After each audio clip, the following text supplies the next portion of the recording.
Ito yung radyo ng flashlight na. Why is this Tagaloging Tagalizing?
Yes. Hello. Ah, nice. I love it when things go together. So nice and very, very well coordinated. Well planned.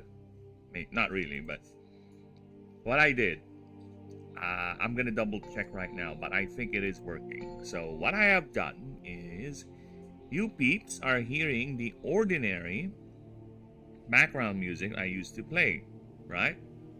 But on my end, I'm actually hearing the extensive playlist of many.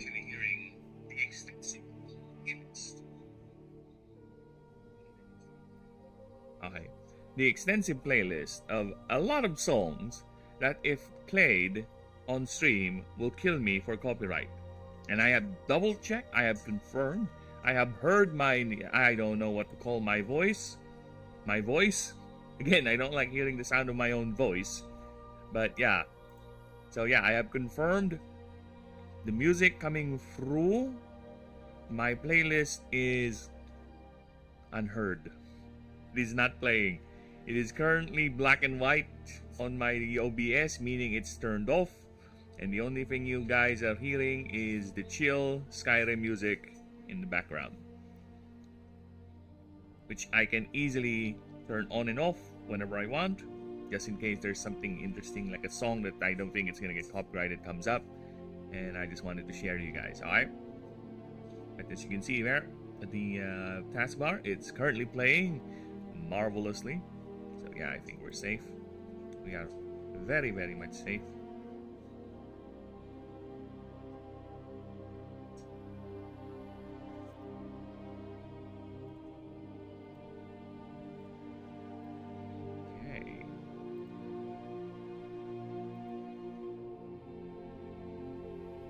So, what are we gonna do? We're gonna actually, like I said, I have done the creature profile for Darkoyusha on offline. So there you go, it's done.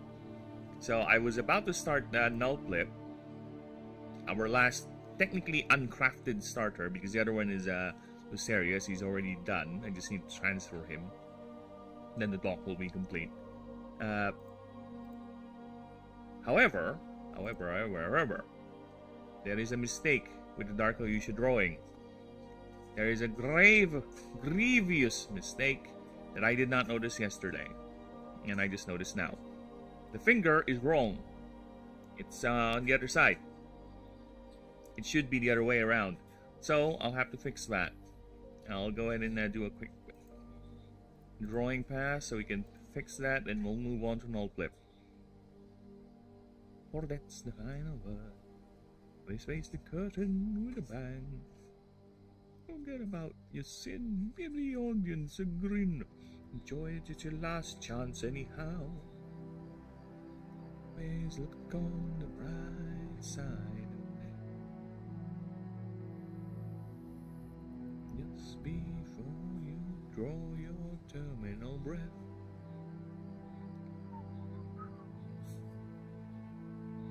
When you look at it, the jokes are true. See it on the show, keep you laughing as you go. And it's quite the hard fix. Very hard fix. You know why? Because you have to just do this. Done. Done. Done. Also, I was told that the blade shining effect is a bit too much. And let's see if I can deal with that. Always look on the bright side of life. Nothing.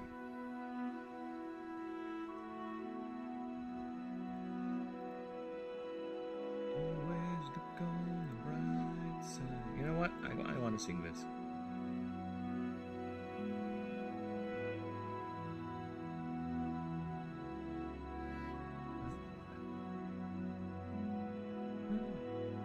Things just want some cuts.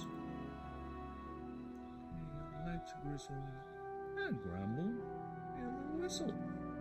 Things will turn out for the best. Look on the bright side of life. Look on the bright side of life. Jolly rotten, there's something you've forgotten. Dance, fly and dance and sing. Leaving in the dumps, don't be silly chumps. Then there's and whistle, that's the thing. Always look on the bright side of life.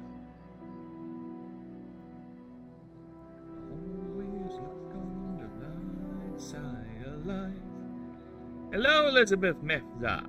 How you doing? And we've said, and that's the final word. So face the curtain with a bang. Tip out your sin, give the audience a grin. Enjoy it, it's your last chance anyhow. Yeah, always the... Hi! Hello, hello. Don't mind me, just enjoying some Monty Python. Draw your terminal breath. Sweet shit when you look at it. That's the jokes, it's true. You feel it all the show if you're laughing as you go. Remember that the last laugh is on you. You have good art. Thank you. I appreciate that. I really, really do. To be honest with you, I can't even believe that I've gotten to a point that I'm able to draw these things. I started out this project as just text, walls and walls of text for the rules and everything. Then eventually I was like, oh shit, I need to make art for the creatures because I have to make the creatures. And here I am. I am currently correcting a art that I did for a creature profile. Because yeah, we have like a ton of starter creatures. There are 16 types in the game, and all of them have starter creatures, each of them with 3 ascension lines. So I have just corrected the latest drawing. There you go. Because apparently the thumb is on the other way around, so I corrected that. And I'm going to save it, and I'm going to put it on the dock. So yes, I appreciate it, I really do. Because to be honest with you, I am my biggest critic. Believe it or not, call it weird, but I don't like tooting my own horn when it comes to my own creations, you know? I really don't. And if people say they're good, I was like, thank you. Then it's all worthwhile. It's all worthwhile. That means I've done something nice. I have brought some beauty into this world, and I appreciate that. And to be fair, again, I have been improving. Even I get moments where I like, oh shit, oh damn, I made that? I was able to do that? Oh, thanks for the sub.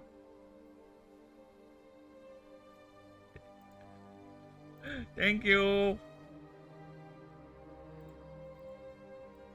So yes, the project is going steady, and now I am at the very, very last starter creature of the set. Well, not really. The last one. There's another one after that, but that's the last one I need to create from scratch, because the other one is one of the gods, and I already made him. He's here, the Pantheon list. There you go. So yeah, he's one of the gods, and he's the secret starter.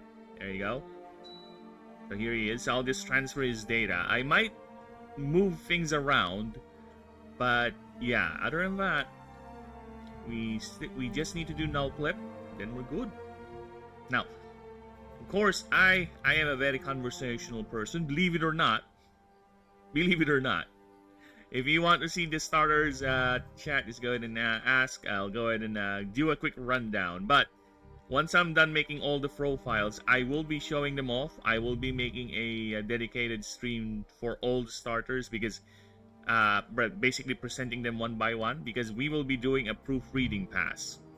Proofreading the creature profiles that I typed, the movesets, the wording, the technical writing. Of course, that is the most important thing with this with the game, because this is a tabletop RPG first before we translate it into a PC game. So we need to check our technical writing, see if it's understandable, see if it's not gonna confuse people and all that. So yes, I'll be doing that for all the starters. As you can see, there's a lot of them already. So we'll be doing that. We'll be starting with Torvin, moving down. Yeah, it's gonna be an entire stream just dedicated to me presenting all of these amazing creatures. And I'm gonna spoil it now, chat. I've been saying this, alright? But for those who are not aware, my main design function is not all ascensions are straightforward power-ups. All these 3 right here, They are technically three different creatures. Umifin plays different from a Sushishim. Sushishim plays different from a Darkuyusha and a Umifin. Meaning they all are playable late game. If you want, for example, you want to use a Umifin.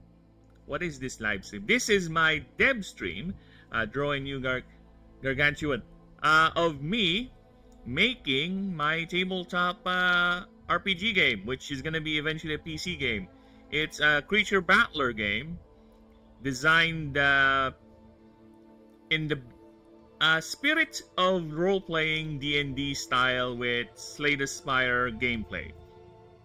So imagine you're not just managing your creatures, you're also managing a character that levels up, which the rules are already done. So I'm at the process of just creating the assets, which are the creatures.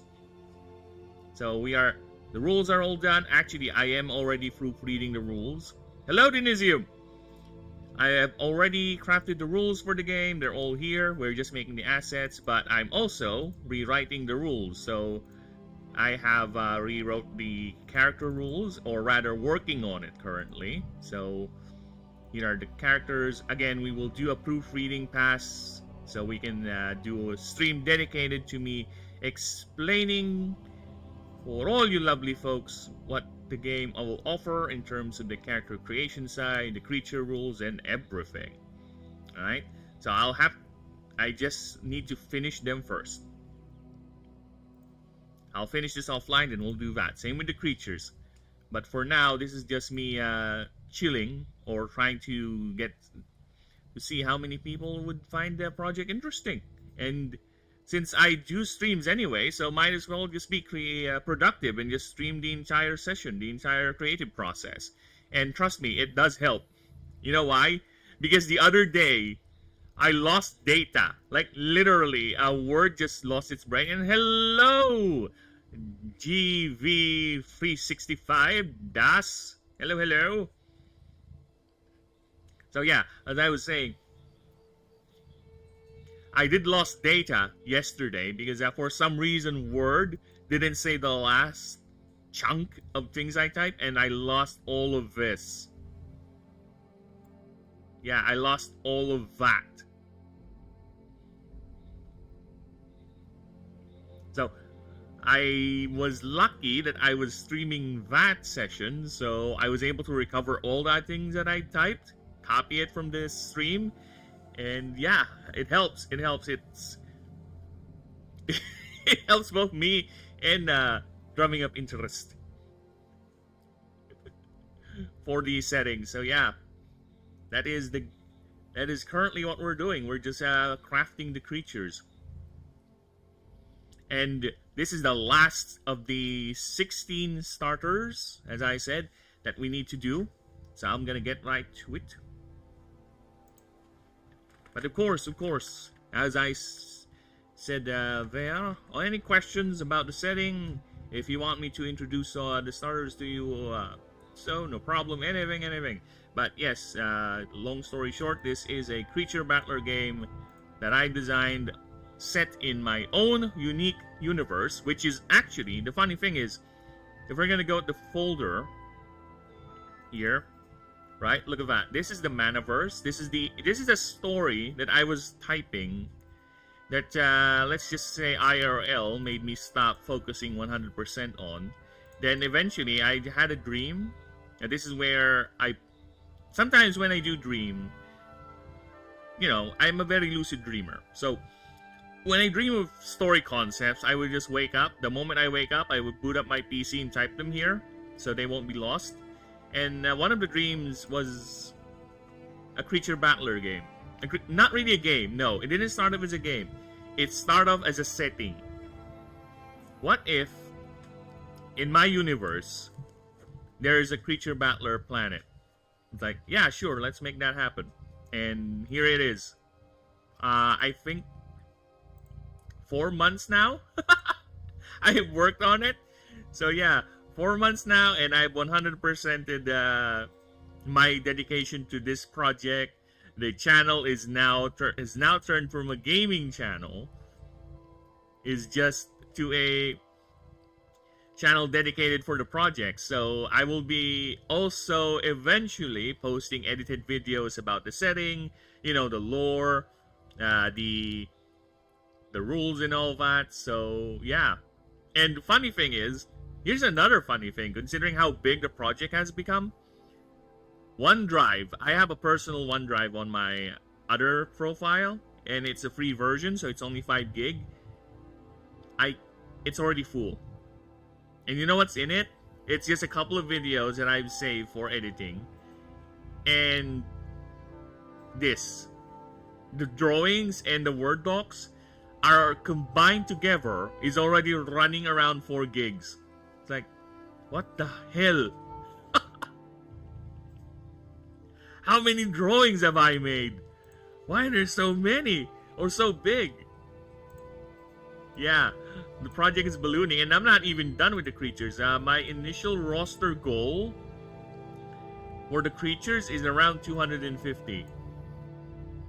So yeah, 250 creatures is my initial goal, or at least around that number, because I think 250 is a good number in terms of figuring out how each typing works out and how the balancing will be. So yeah, I think it is a good pool of creatures, and trust me, the most fun I had making this project was creating the creature designs, because I'm a fan of Pokemon, Digimon, and those two creature battler games, genres rather, or IPs in particular.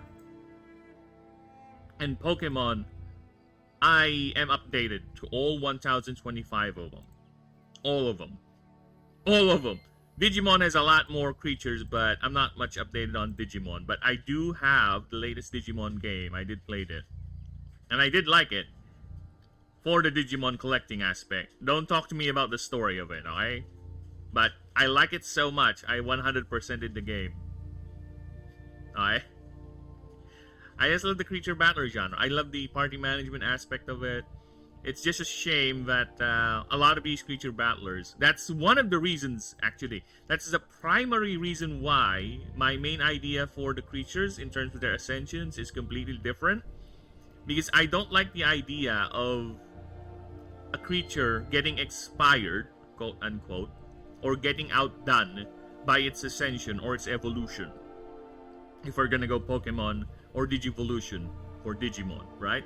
I don't like the idea it gets outdone, where a Bulbasaur is technically obsolete by the time you reach level 50. I don't like that idea. So for me, you know what? I'm not gonna do better Pokemon. I'm just gonna do my own spin at the genre, and here I am. So I try, and I think I've done a decent enough job to make sure that all creatures, they have 1 to 3 passives. The gods only have 1 passive because they're the gods. They're already powerful enough. Right? So, each creature has a different spin, a different unique move, which is, I try to make it very, very close to its lore, to its gimmick. Right? They're all unique. There is this one generic passive, but that's the non-complicated generic passive for, people who's not in the mood for overcomplication, It's a simple choice, but either way, the other 2 options are always unique to the flavor of the creature. So yeah. For example, just to give you guys an idea, the Umifin line, you start with the Umifin, right? This is your starter. An Umifin is designed to be a healer. Like, literally, its passives are designed for it to be a very good healer, like this one. Seraphimic Haste, where it gets extra speed. Well, we know what speed is, what a speed stat is in any RPG game, so no need to explain that. But I will get to in-depth to that once I rewrote the rules for the creature battlers aspect, so I can present it to you in detail. Because currently it's a bit messy. I don't like the way it's written, so I'm doing tightening, proofreading. So we'll get to that once I've completely rewrote that. But basically, it's moved faster, and once per round, this creature, if this creature or any allied creature's build is or at, see, I'm already doing proofreading. is or at below 50% of max HP, this creature's healing and defense tag moves have flash. So basically, if anyone is close to getting incapacitated, Umifin will... Its healing moves can be used outside its turn. So yeah, again, it plays designed to be a healer, like the best healer. Then it ascends into a Sushi Shim. It loses all its healing capabilities. It loses its water typing. It becomes an earth typing, and it becomes an offensive wall. So yeah, it has high defense, high DR, damage reduction, but its passives does not make it sit down. No, it's active, like this one. At the start of a round, before speed is calculated, this creature can transfer its whole DR stat, so all of this, 20, to its speed. So 50. There you go. Bedtime. Eating chicken. No problem. Oh, it's fine. You know, the chicken, them chimkins, they are doing their job, you know.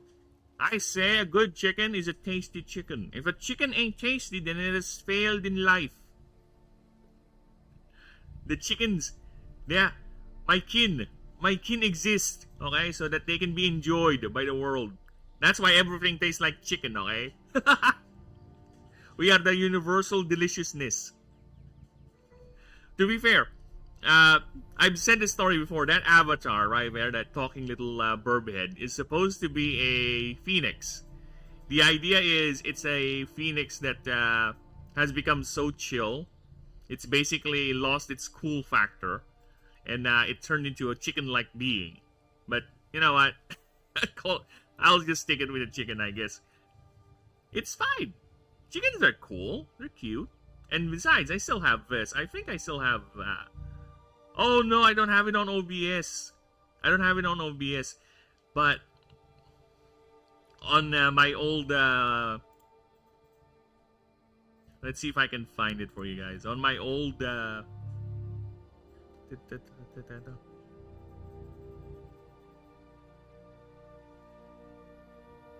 I can't find it. Assets of assets? Is it here? Well, regardless. Oh, I think I have a couple of thumbnails here that I can show you guys where it looks like a phoenix. See, there you go. When I used to stream Marvel Rivals, see? Look at that. It is actually a phoenix. See, I even have this GIF right here. Oh, just bloody show it. I hate you. I despise you, Windows. Why must you make everything so bloody complicated? Why must be everything is gonna be a complication for you?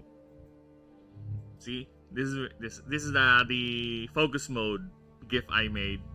So whenever I play a game like Marvel Rivals, Doom, and I need to focus on the fight, I can just do a quick command on my Streamlabs, and it does this. This is what replaces the avatar.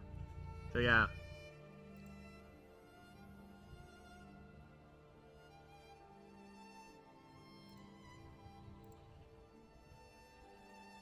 So it's fine. They are doing their job. Yeah, as I was saying, they all play differently. They all play differently. You can just. I don't even need to read the passives, to be honest. You can just see right here the text is very much different. It's not specifically, or not. It's just plus more damage, plus more this, immune to that.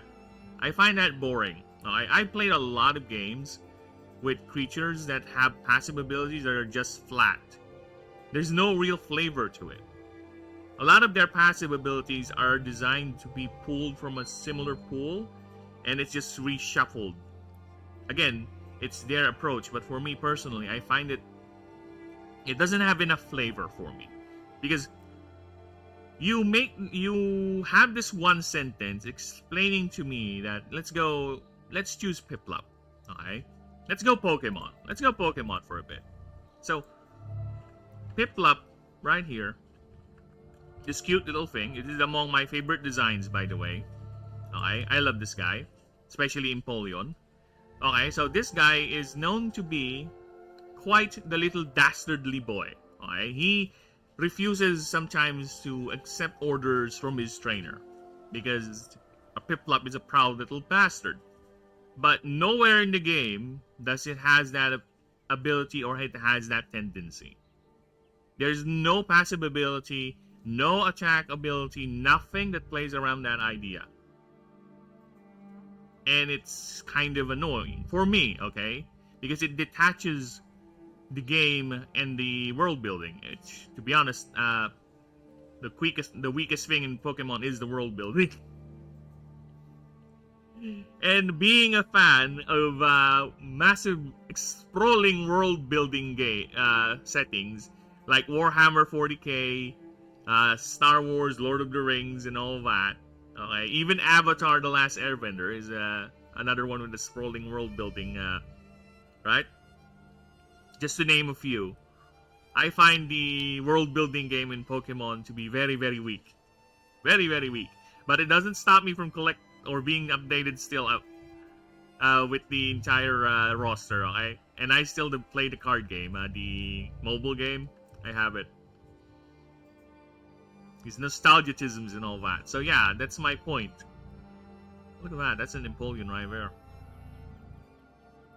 So yeah, nowhere near place to that. Basically the lore of the Pokemon is very different, and some legendaries don't even have legendary feeling passive abilities. It's just pressure. Mewtwo, the supposedly most powerful Pokemon in the setting, just has pressure. That's it. I understand why, because Mewtwo was introduced into the game without the idea of passive abilities. No. Passive abilities, I think, were introduced Gen 3.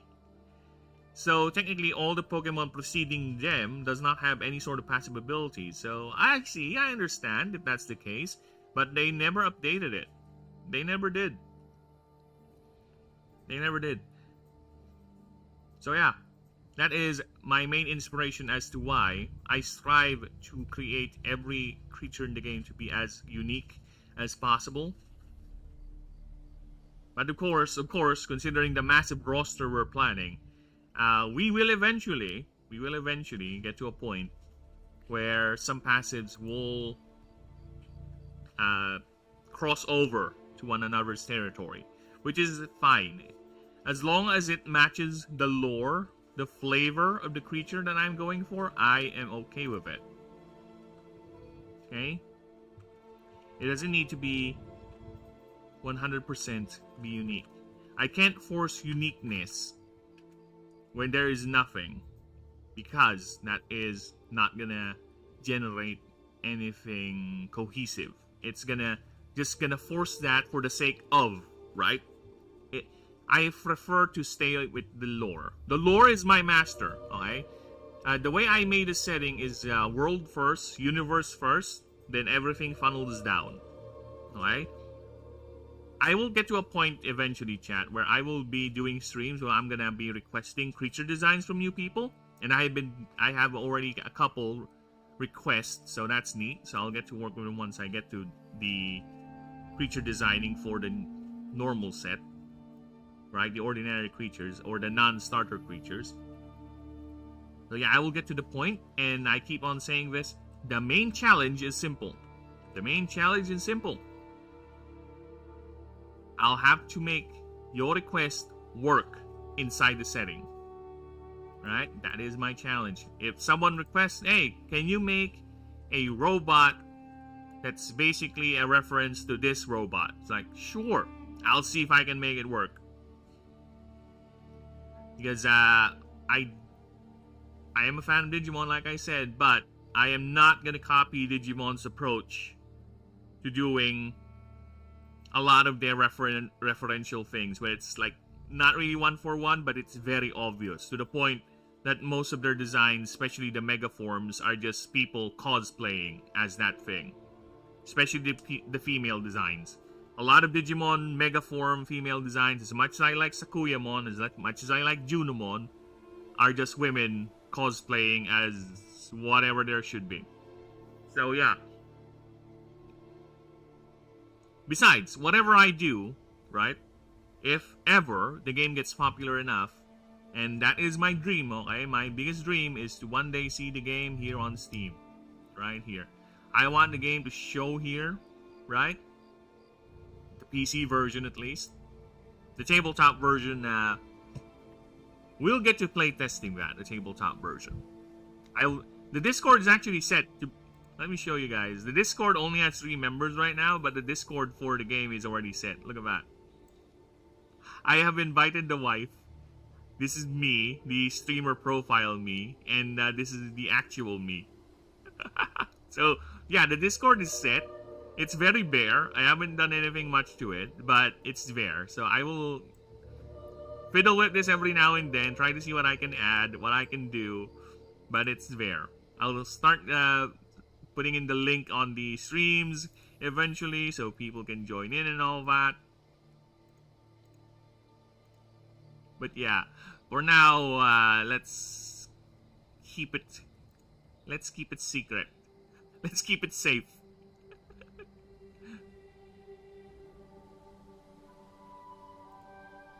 Okay.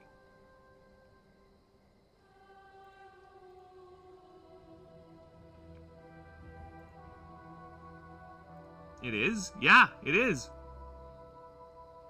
It's there. I don't know if you saw it, Denisium, but yeah, I just showed you the Discord, see? I still have it, there's no public links to it yet, but it's here. I've just set it up. Just testing it out. There's only 3 people in it, alright? The wife, me, and me. Personal me, and streamer me. But no one else is in it. But it's there, it's alive. I will fiddle with it.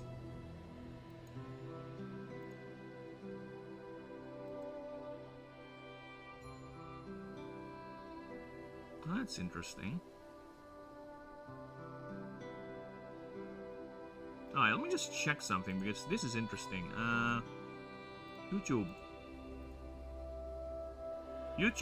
I'm looking at my YouTube profile right now, and apparently a lot of you guys' chat is not showing in the chat. What the hell? There you go. I have to change it to live chat. Yeah, because I was like, what's going on? Where's everyone's chats? I was only able to see you guys' chat through the OBS screen, and I'm lucky I have that set up. Otherwise, I would miss a lot of you guys' chats. So yeah. Don't want to set the world on fire. I just want to start a flame.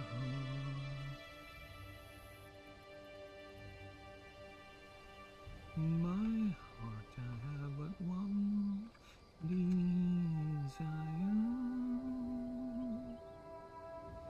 and that one is you. Although we do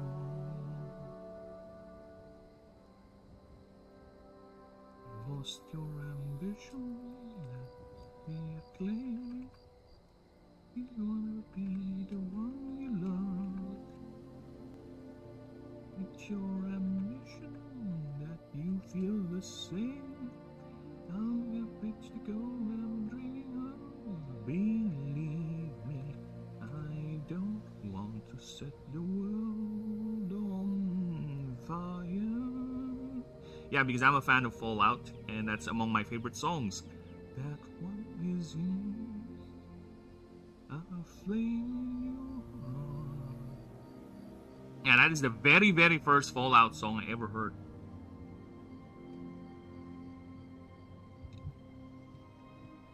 What should we say, man? It's up to you. Whatever you want to say, as long as it is respectful and as long as it's apolitical. Because trust me, I already deal with a lot of political things IRL, okay? The last thing I want is to bring politics in my streams, okay? I would sometimes get goaded into ranting about certain things, but I will catch it before it gets too deep. because politics is cringe, okay? We already have enough of that IRL. Let's stay away from that in our hobbies, okay? Let's stay away from that in our hobbies, unless your hobby is politicking. Each their own, right? But for me, I'd rather stay away from it. And I'm not totally being honest with you people. I will talk about politics. You know what politics? The politics of the setting. Of course, there is politics in the setting. There are political players, there are factions, there are different belief systems that are competing against each other because we are talking about a planet that is entirely set in a drought crisis. Think of it this way. Long story short, imagine a world where a magical substance known as mana used to flow in abundance, and it used to fuel civilization to the point that the ancients, the precursor civilization, the Astari, are able to master genetics and biomechanics to the point that they are able to create creatures on demand. They are able to create animals and beings that are basically no different than advanced tools. They are able to program them with capabilities that considered to be hard to learn for sapient creatures. That where a creature like an Illumimon right here is inborn to be an archmage. It doesn't need to learn as long as or doesn't need to commit too much to a point where you as a regular sapient spellcaster needs to spend decades learning a spell. A Illumimon can just spend days just reading and learning that spell. And yes, this is the Archmage starter. It's the Ether type starter. And this is the Ascension line for it. And it's among my favorite designs. So yeah. That was the world they were living on. To the point that the gods, they have mastered genetics so much that they treat biological material, their biological forms, as clothing. If, for example, I want to look like this, they'll transfer their consciousness to another body. They are the same species, but they all look different. Why? Because that's what they want to look like. So, again, if we're going to go to the God doc right here. Oh, sure. Again, we're going to go to the God doc here. If you're going to look at their name and species, see, not Lucerius, see, here, Yaldesh, she's the goddess of life, fertility, and nature. She looks like this, but she's an Astari. She is the same functional species as Ainoboros, which is the god of temporal, arcane, and the unseen, but he also looks amazingly different.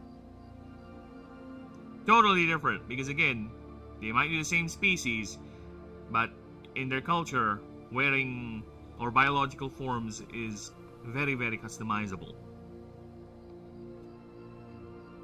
It's the same thing with their creatures. That is the main explanation why there are literal animals that are capable of doing otherworldly things. Like, for example, like I said here with the Lumimon, this thing is designed or has the capability of an archmage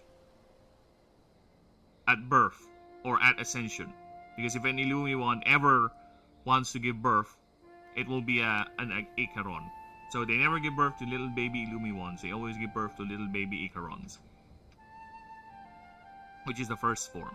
So yeah, this is our setting. This is our setting. This is the world of Ashen. And currently, let's just say the magic fuel that governs all this magical technological progress is slowly running out. I don't want to get too long because there is a 9,000 year history that I have made for the entire setting. Because like I said, I am a fan of massive world building projects or IPs like The Lord of the Rings, which I will not say that mine matches Tolkien's amazing work, but I am inspired by those type of settings. And this is not even the timeline here is all fucked up, but This is 9,000 years worth of history in the setting. This is not even all the recent events. This is just all the things that I can fit into this line that I consider to be important that I have to put them in. But yeah, we have a lot of history here, and that's another thing why I'm very, very, very excited to create those lore videos for you people and post them on the channel. That's another thing. So yeah, the setting is that. So the world is going through a crisis right now. And you might be the reason why the crisis might be solved. Maybe. It depends on what you're going to do. Again, I am a DM. I am just a dev. My job is to create a world for you people to play in. On the tabletop, I will be more than happy to be your DM, to show you the playground and see what you're going to do with it. In the game dev side, I'm going to be the one who's going to make the technically sandbox with a story, of course. It's up to you how you're going to follow it or when you're going to do it, but it's mostly you doing the thing you want as much as the system will allow, you know. I won't say that you can do everything, of course. That is a lofty promise. Because, to be honest with you, even games that promise that don't really allow that. Because their engines, their systems will have limits. You can't really do anything. Alright, but I will say this. I will allow a lot of things. As much as we can. I am a reasonable man. Just give me a good reason why would I allow it. Again, if you want me to make a cyborg ninja creature, I will do it. I will make it fit. In fact, I even have a Batman reference in the setting. Okay? I think I showed this a few days ago to some of the folks, but I have a Batman reference. Look at that. That's Nightfling. It's a Batman reference of a creature. He exists. The setting will allow things like this to exist. I just need to make it fit in the setting. Alright? Technically, Nightfling is an Artifice Nyx type. Right? So let's just say Artifice are creatures that are more cyborg and more integrated to technology than biology. And it's a Nyx type, which is basically your night darkness magic creatures. Your edgy creatures.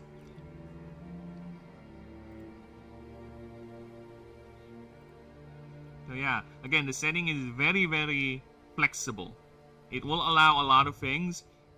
So I am more than happy to accept the challenge. Give me creature. Dude, there's one of my friends keeps on joking that I should make a creature that is revolving around diarrhea.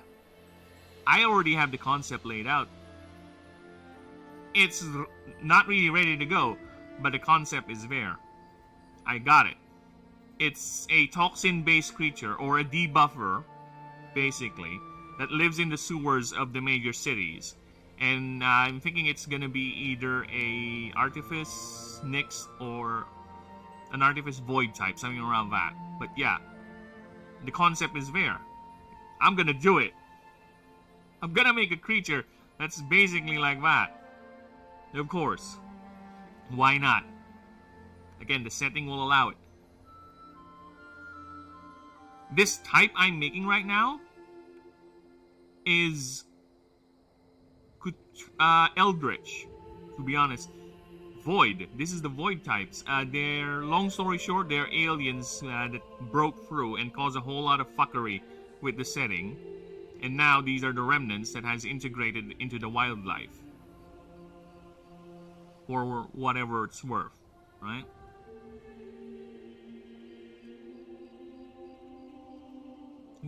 Dude, on my end, this is what's playing. Oh, you guys are hearing the Skyrim music?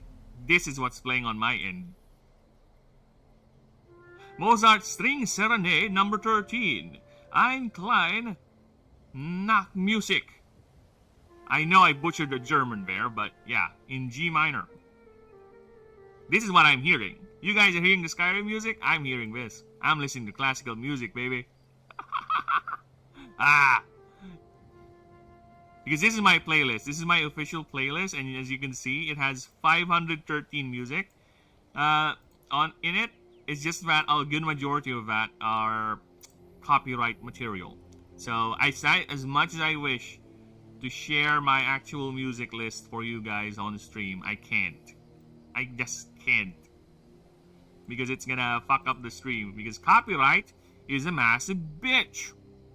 And there's nothing we can do with that. It's understandable that IP holders need to protect their own. And unfortunately, there are people who would abuse it for their own personal gain. Okay? I just want to share the music, man. That's it. I don't want to do anything, but some people would actually use it to earn money and everything. So, yeah, it's understandable. It is a shame that we live in that world, but it's understandable. Still a shame. Which function as both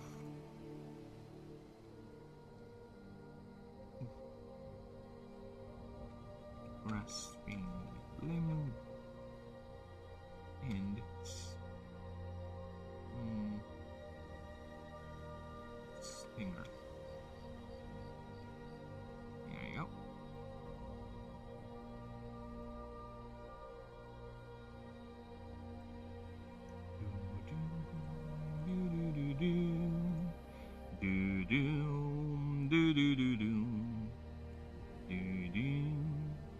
Wait a minute. Why did my player stop? Oh! Oh, this one is interesting.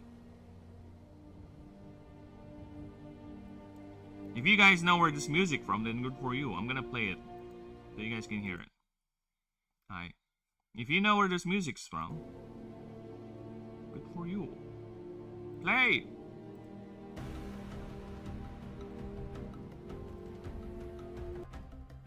Yeah.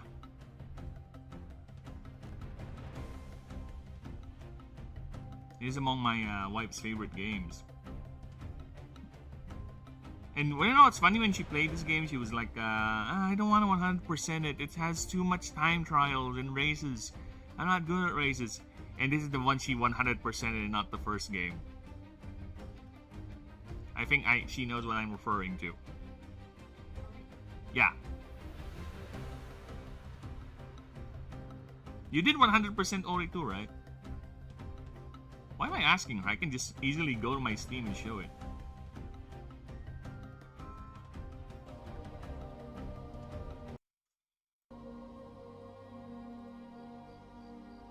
Let's go to my Steam. I need to... Ori and the Blind... There you go. See? 100%. He is crazy with these games. She 100%ed Ori. She's super close into 100%ing another game. Hollow Knight. Silk Song. The only thing she hasn't done are the speed runs and the Steel Souls. But here's the funny thing. I know she can do it. She's just not in the mood to do it, to commit to it.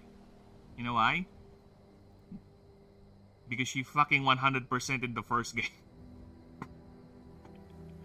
She 100%ed Hollow Knight 1, okay?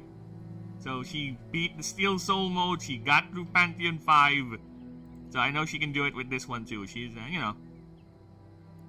She's not in the mood, then she's not in the mood. What can we do? Body is durably elastic.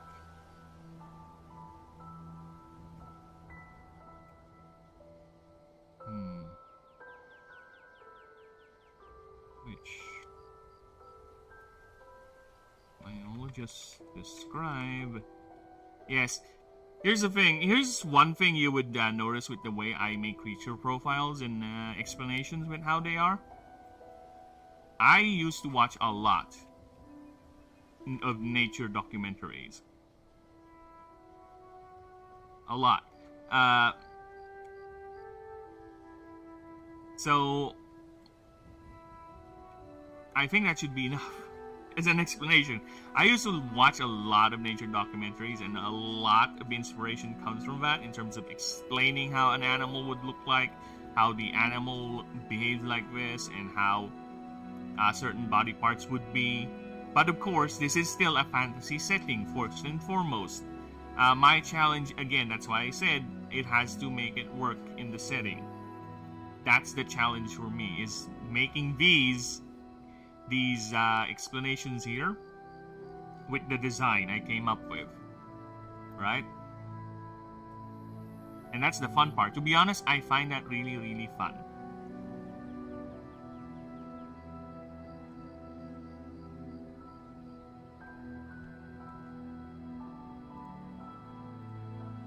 That's the fun part. And I think even though I will be technically done with the first roster, I think I'll still be making creature. I think I won't just stop with 250 creatures. I think there will be expansions of a lot. Dude, I am getting moments where I'm just walking by and my brain was like, hey, what if you already start making with the regional forms? Hey, here's another one. What if we do split starter ascensions? What if, since you already have a starter, for example, with Draco, or let's go with Illumi Wand, where instead of it ascending into a Archmage, how about the species is now adapted to the mana drought, and instead of being totally reliant to mana, then make it, give it an ascension where it becomes even more feral. Dude, I am already at that stage with the designing, with my brain. My brain loves to go wild, but you know what? I say brain, wait, chill. Not yet. Not yet, brain. We will get there. We will get there. Let's first plant our feet on the ground. Let's not get too high. And let's stay there on the ground first. Let's get these things done. Let's get some games out. Let's get the word out. Right?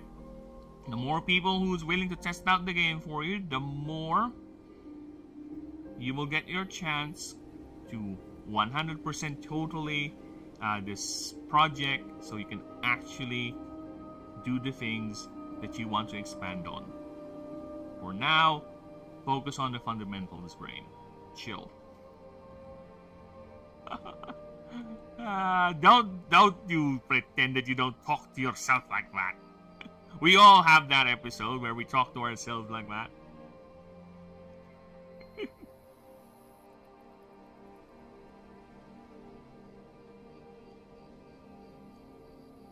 Despite its compact form and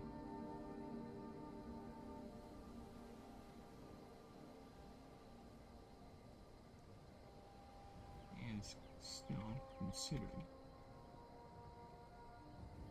to be highly mana taxing. Bond with. And let's go ahead and get Mr. Reflection, because Mr. Reflection is our Sullen here. He's one of the 8 races currently playable. And shit. Alright. Just to show you guys how much there are currently 8 playable races in the game. I think you saw a snippet of them earlier when I showed the rules, okay? There are currently 8 playable races in the game. Of course, there's the humans, your very, very generic run-of-the-mill human, alright? The elf, right here. We have elves. We will do the breakdown or the proper introduction with them once we get to the proofreading aspect of the rule. We have the dwarves, the lobos right here, floating jellyfish, hot air balloons, the changelings, your black viscous liquid of shapeshifters, right? The oprixes, which were dragons, now they are a separate race, basically feathered dinosaurs with clawed wings, right?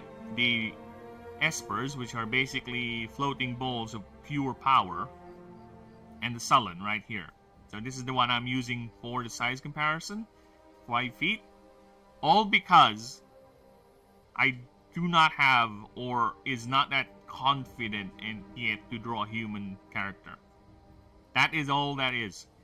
So that's why I just use them. I just grab this guy and just, okay, you're gonna be my 5 foot comparison.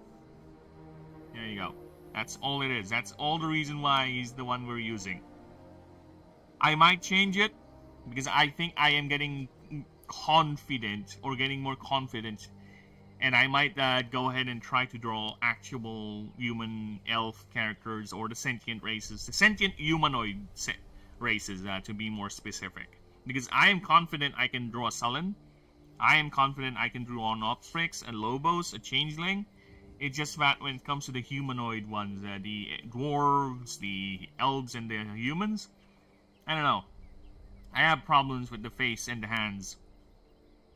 But yeah, as I was saying, I already have 2 extra additional playable races already cooking up in my head. 3, technically, but the other 2 will be kind of together into one group, one race. But yeah. Yeah. Told you. Setting. It is ambitious. The title of the channel description says it all. It is a overly ambitious project. And again, I thank you all for being here and supporting this ongoing journey. And yes, this is how big a null clip is. That's how big it is. It is quite the small one, I would say.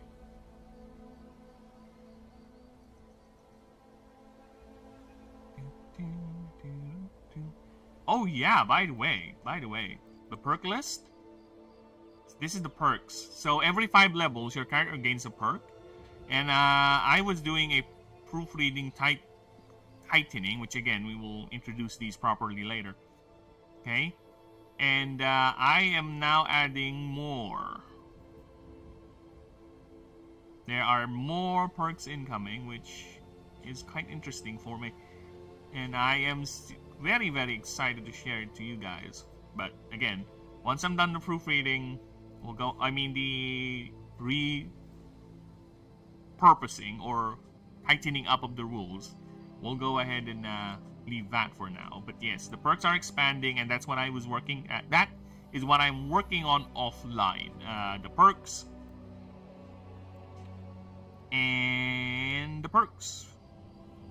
Now, the perks and the character rules. So once we're done with that, I'll dedicate an entire stream just to do a proofreading pass on that.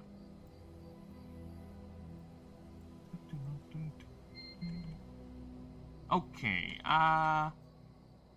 what is the Greek for void?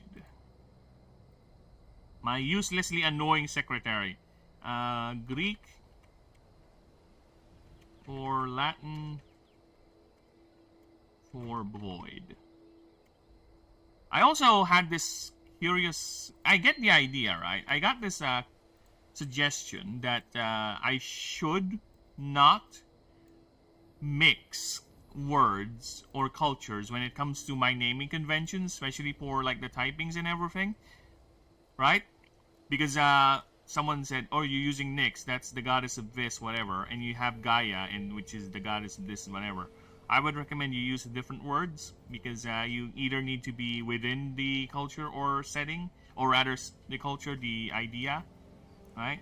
If you're gonna use Greek words, then you have to use Greek words, which makes sense, true, but the main thing is, this is a massive setting. This is not one insular culture. We're talking about one continent in a planet, which there are technically 3 other continents I haven't expanded on yet. The main setting is in one continent with 17 nations, okay? And that one continent is the size of Eurasia. So, I don't think it is realistic if the entire setting or the entire game is just gonna revolve around everyone is Greek-based or everyone is Japanese-based. You know what I'm saying? It does not make sense in the world-building aspect. And I think someone who is learned enough or academic enough to create or be registered or authorized to create the typings, the technical terms of the types, would draw from multiple sources or cultural influences, right? So for me, I don't think it's not really a problem, because it makes sense for me in a world building sense, right? Because again, this was named during, or the entire typing convention was conceived during the time, well, the world is already known, many cultures, many nations exist. So whomever is doing the list probably we could feasibly say got influenced. Oh, I like this fits a certain culture that reminded me of. Again, it happens real world. And that's why we have names like a tagomizer. We have weird names like that for paleontology. Not everyone is following the Greek convention of naming. We literally have like a Godzillasaurus sort of thing going on with some of the dinosaur names, right? Sure, it still has a Saurus in it, but Godzilla, right? So yeah, again, it does not make sense to me to lock myself into that, especially if we're in a massive setting with lots of countries and different cultures. Just to give you guys an idea, okay? I'm gonna pull up the world map for you, and I'm gonna tell you each nation, their main flavor or main inspiration for their culture, right? So this is the world, and this is the continent I'm saying. This is where it's set, and these are the other continents that are in the universe, but I haven't expanded it a bit. I have very thin ideas as to what they are. And here are the starters, by the way. So yeah, here are the starters. Look at them. So I'm here. So I'm done with all of them, and I'm working with nullflip right now. So we're done. So just to give an idea, okay? This here, Lighthold, this is Japanese inspired. The region is a war-torn area that used to be being fought over by 3 different countries. They've got, well, 4. Gadrina, Valley of Miracles, Yaldesha, and Aslan. So now it's an independent state, and it's Japanese inspired, so the culture there is around prefects and all that. Even the architecture, the ruins, is around Japanese. Aslan is your more high fantasy, elven style architecture, Roman imperial style, right? Castellan is more of a Spanish tropical setting. That's their main inspiration. Valley of Miracles is more of a nomadic, gypsy, magical sort of inspiration. So this setting, these 4 alone, would have very different ways of naming things. And if you're a scholar in Arcanus trying to come up with a naming convention for the typing, you're a scholar. You know a lot than common people, so most likely you have very much influences and ideas from other countries. Yeah, again, it does not make sense if I'm just gonna lock myself into one naming convention for one culture. I'm just emphasizing the point. And a bit showing off the world too. I'm so proud of my work. Can you blame me? Can you blame me? I am proud of my work. Wait, is nullflip double L? Okay, I need to double check that. The last thing I want is to make inconsistency. Nullflip is double L. Okay. It's a vision that be creeping. It's a taking while I'm sleeping. The vision that is printed in our brain still remain in the sound of silence.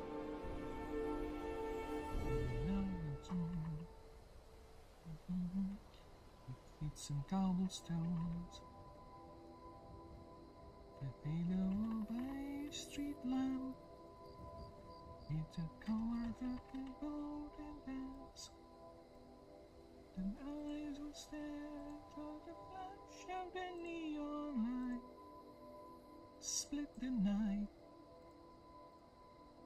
with the sound of silence. If the naked light I saw, 1,000 people, maybe more,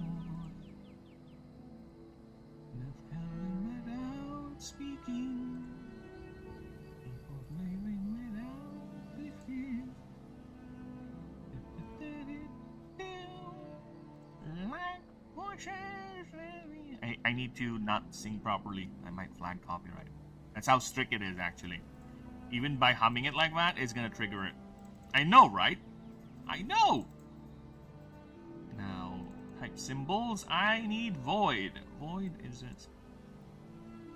There is an in-world explanation why void is like that, but I much rather leave it to you people interpreting it eventually, as to why this is the symbol for the void type. Like silence, raindrops fell, no one there.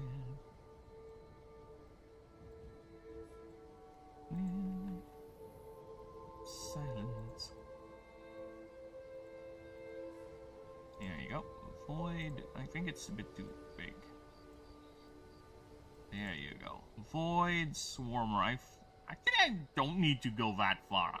I just need to just scroll up and find myself a Swarmer type, because I do have the Swarmer type already made. What's wrong with me? See? Oh, that's fade. Wrong. Swarm. There you go. Yeah, Swarmer type is not bug, okay? They're different. They're any creature that is small enough and does not have too much mana requirements. So they can be rats, rabbits, anything. That's why the symbol looks like that. It's not insects. Okay. Gonna remove these. Because you are not a Darko Yusha. You are a null flip.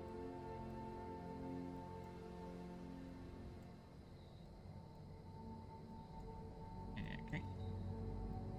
Actually, the MD cost, I can just go ahead and do it. 10 grades. MD. Usually they start at 6, but it's a Swarmer type, so it'll still start at 6. And it's an ethereal type, so by level 50 it's going to be 10. Yeah, that's how expensive they are. Just to give you guys an idea, the MD cost, or the mana draw cost, is you as an Animancer, the trainer. Okay, you have an innate mana capacity. You have a battery, which you can improve, of course. This is an RPG and all. You can improve. And the amount of creatures you can field is based upon that stat. So if the creature's MD cost is greater, you cannot field it. It has to be under or within, or basically within. And that will determine how many creatures you can field. So for example, if you have like 12 Arcane, that's the name of the stat, and you have 2 creatures with a mana draw cost of 6, you can field both of them in the field. So that's how the game works. That's the cap for how many creatures. And yes, technically there is no cap. If you can somehow find a way to earn enough Arcane to field 99 creatures, why not? Have fun. Go right ahead. And you know what? I am gonna pee. I'll be right back. Give me a few moments. I will do a pH. I'll be right back, my lovelies. Don't you leave. We'll meet you in your dreams. I will do this in your ear. You want that? Then stay.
Okay, I'm back.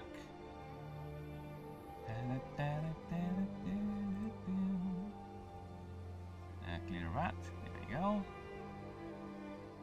And how long will be... Oh, fuck. Why did my OBS went there? What the fuck?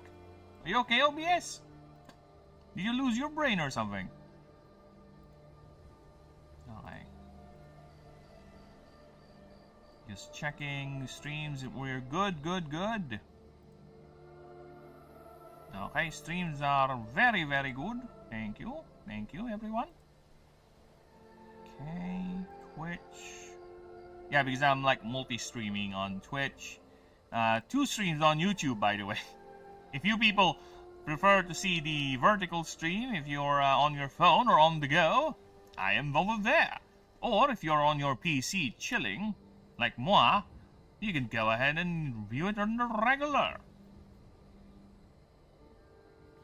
Which I'm actually thinking of expanding to Rumble, but believe it or not, Rumble is quite annoying. I'll tell you why. Because it's asking for an OTP, right? To send a thingy. Yeah, a thingy. A verification sort of thing. So it can, what do you call that? Brain. Sorry, my brain is shutting down. So I can go ahead and stream on Rumble, but for some reason, it's not being sent on my phone, even though I typed the number right. So I don't know. It's probably because I'm the land of Philippines. Maybe Rumble is racist. Maybe Rumble is racist. Maybe Rumble has something to do with Filipinos. Maybe it doesn't like us. I understand. We are very annoyingly toxic on Dota. If you played Dota, you know that Filipinos are quite very, very competitive and highly toxic in that game. Especially the young folks. Especially the young folks who know they're gonna get away with it because they're on a keyboard and whoever they're fighting with is like a million miles away. The power of keyboard warriorism is quite strong, alright? It is a tempting little power. Okay, so let's see what we got here for null flip. Ooh, I know what I can do with null flip. That doesn't make sense. Oh, yeah. Doesn't make sense if I do that. Alright, so passive time. Now this is interesting. How can I make a passive for you? What's gonna be your passive? Because the passive is killing me softly with her song. And that's what currently is playing on my playlist right now. There you go.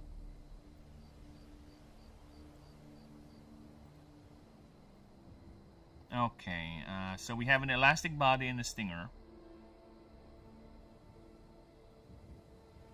I kinda want to make the stinger its unique move. Okay. The flip cut. That is already a perfect name for a move for an attack. So I want to make the body elastic thing a passive. Ooh.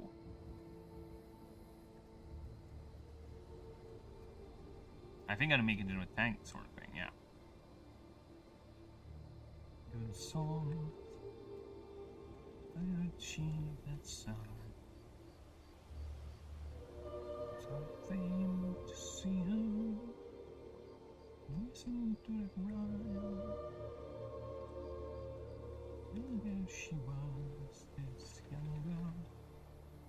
Whenever this creature, so okay, the first passive is going to be called Elastic Corruption, and I think it's going to be an offensive one where it spreads status effects, right? So the question is, how is it going to be spread? How is the vector going to be, right? How are you going to do it? Is it going to be every time you use the move? Every time it hits? Something like that. Night, night. Something like that, right? So I'm not sure yet. I'm still deciding on that. Even though I already typed whenever. Because, again, I don't want it to be too simple or too samey So I try to make it have certain gimmick. And normally, if I were not streaming this, I would be right there, walking, pacing my room back and forth, staring at the ceiling, talking to myself, which is no different, actually. The only difference is that I'm sitting down. Oh, other than that, it's basically how I operate when I come to think. That's how I do my thinking space. That is how I enter my fortress of thinkitude. Right? That's how I go. Hey, what's going on with my OBS? The hell? OBS, you okay? You're weird. There you go. You look weird. Is it when it gets attacked, it's like a retaliation move, or okay, when you say elastic, it means it expands, right? You can expand it, yeah. Right? Okay, I need a thesaurus here. Elastic definition, please. I need to be inspired. Give me inspiration. Elastic. Meaning, playing with her fingers, staying my life with her words, killing me softly with her song, killing me softly with her song, filling my whole life with her words, stealing me softly with her song. And I found it. Whenever inspiration has struck me, whenever this creature applies, I really, you know what? Just a quick tangent. Considering how complicated and how expansive this passive ability list has become as I went further and further, I am 100% gonna change the passives for Torvin. I don't know, it feels underpowered now compared to the rest of the roster. Yeah, most likely. That's gonna happen. This creature's applies a status stack.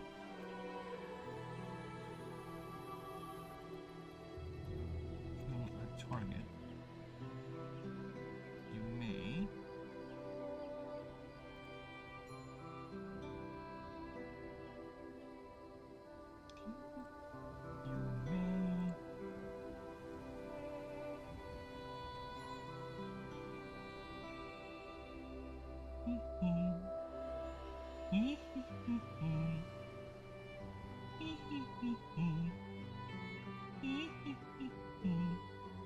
you may pay 1 mana. Oh, no, let's do this. You may have another target creature. Target creature. Gain half that the applied status stack effect. That's no. It's applying half the applied status stacks on the first target.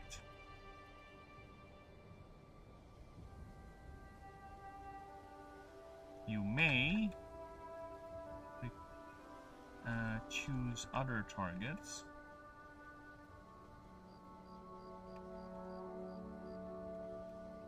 Each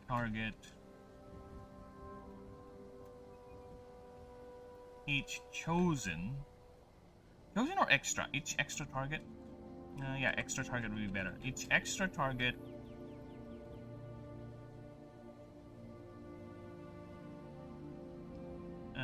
pay 1 mana per extra target. There you go. Okay, Elastic Corruption is done. So basically, it spreads its status default. Half. If it applies 5 void touch to a target, you pay 1 mana, you apply another 3. Yeah, I need to put that caveat. Round it up. There you go. But I think I think it's better if we put rounded up. We just put rounded up there, rather than have it be understood that's what a person would do. Because if you are the receiving end of this, I don't think you want it rounded up, right? I think if you're on the receiving end of a negative status buff, debuff, I think you want it rounded down, right? So yeah. So we'll have to clear that up. Moving forward, I need to remind myself I need to put that rounded up sort of thing every now and then, every time I make rulings that does this. Sometimes I forget them, honestly, because my brain is like, people will assume rounded up. No, it's not. It's not. Again, if you're on the receiving end, you much rather have it round down rather than round up. So yeah. Next up,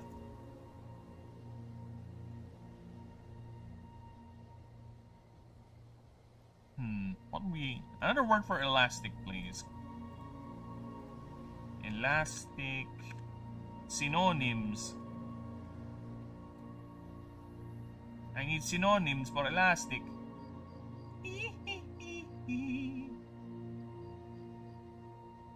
What do I do?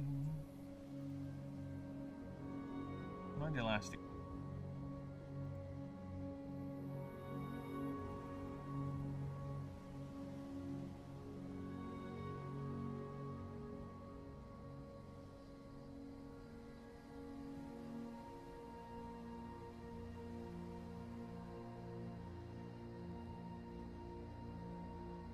No, I guess I can manipulate it. Alright. Flexible, stretchy, ooh, pliable. That's an interesting word. Pliable, springy. Oh, springy resistance. That's cute. Malleable resistance. Fluid, no. Responsive, sensitive, variable. No. Springy resistance sounds fun, but this thing doesn't spring up and down. It's like a jumpy thing. Pliable is... yeah, I would go there.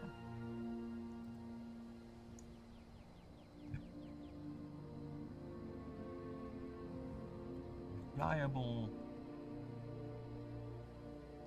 Pliaform. There you go. If a creature with void touch with a stack with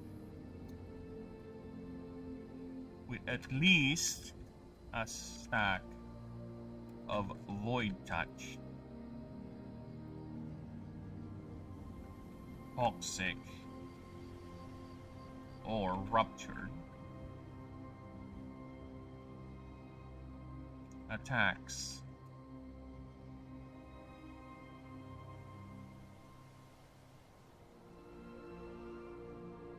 this creature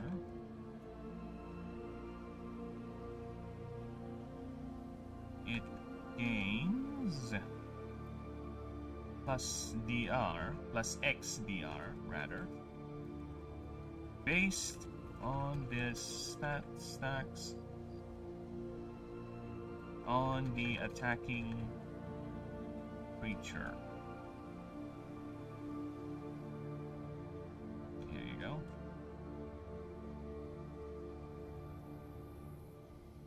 For that one interact. For that one attack. Also, you may... lately I've been slipping with the may consistency. I've been using can, and it's annoying me, to be honest.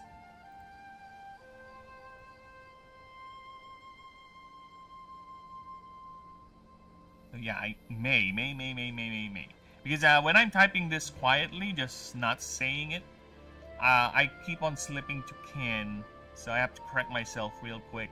So I have to remind myself I'm using may when it comes to my technical writing. It's not can, it's may. Okay, may. Not June, not July, especially not August. Fuck August. August is disgusting, man. Ugh, yuck. You may 1 mana to redirect a attack from allied attacked targeting allied creature to this creature. And speaking of that, I need to go back to Darko Yusha and Sushishim. I need to check something. Do you have Guardian? You do not have Guardian. Guardian.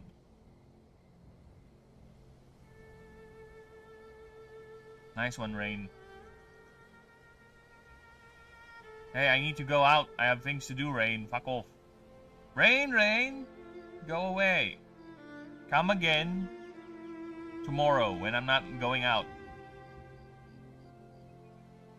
Every time, I swear to God, this tropical weather is annoying me. Every time I am scheduled to go out because I need to do something, it's gonna be raining. It's either gonna be raining, a slight drizzle, anything wet. And again, I like the rainy weather. I really do. It's very relaxing. It's very melancholic. It gives me this feeling of yesteryear, like, those were the days. You know, it makes my brain go all nostalgic. It goes to memories and what ifs. You know, it fuels my imagination.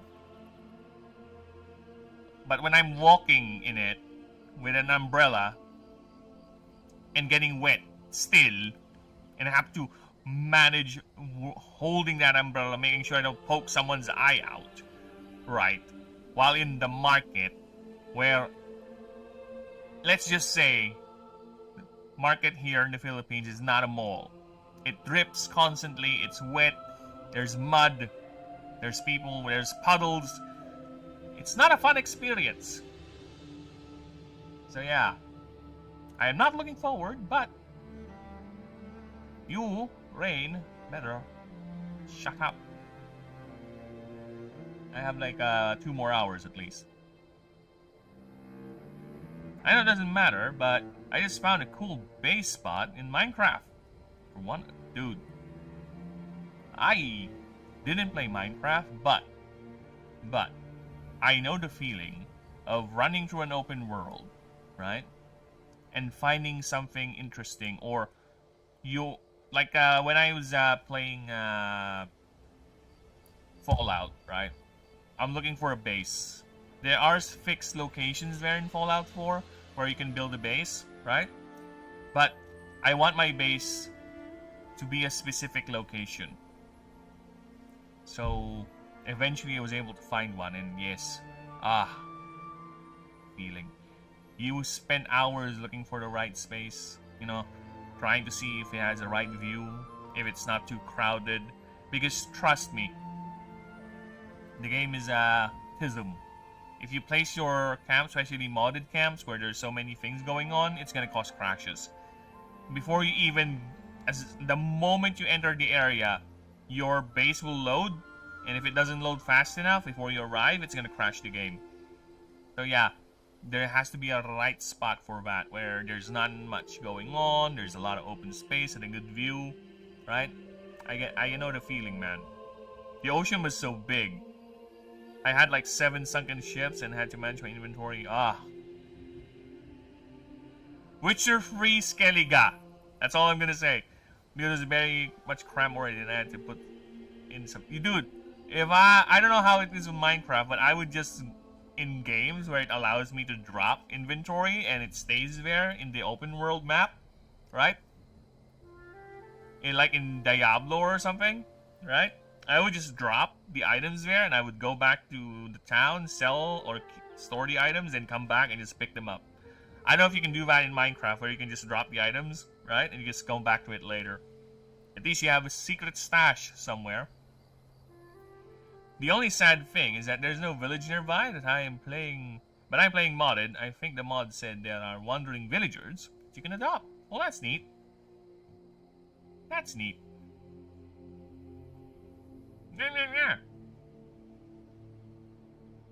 You can put him in chests, but I don't want to go back there. Yeah.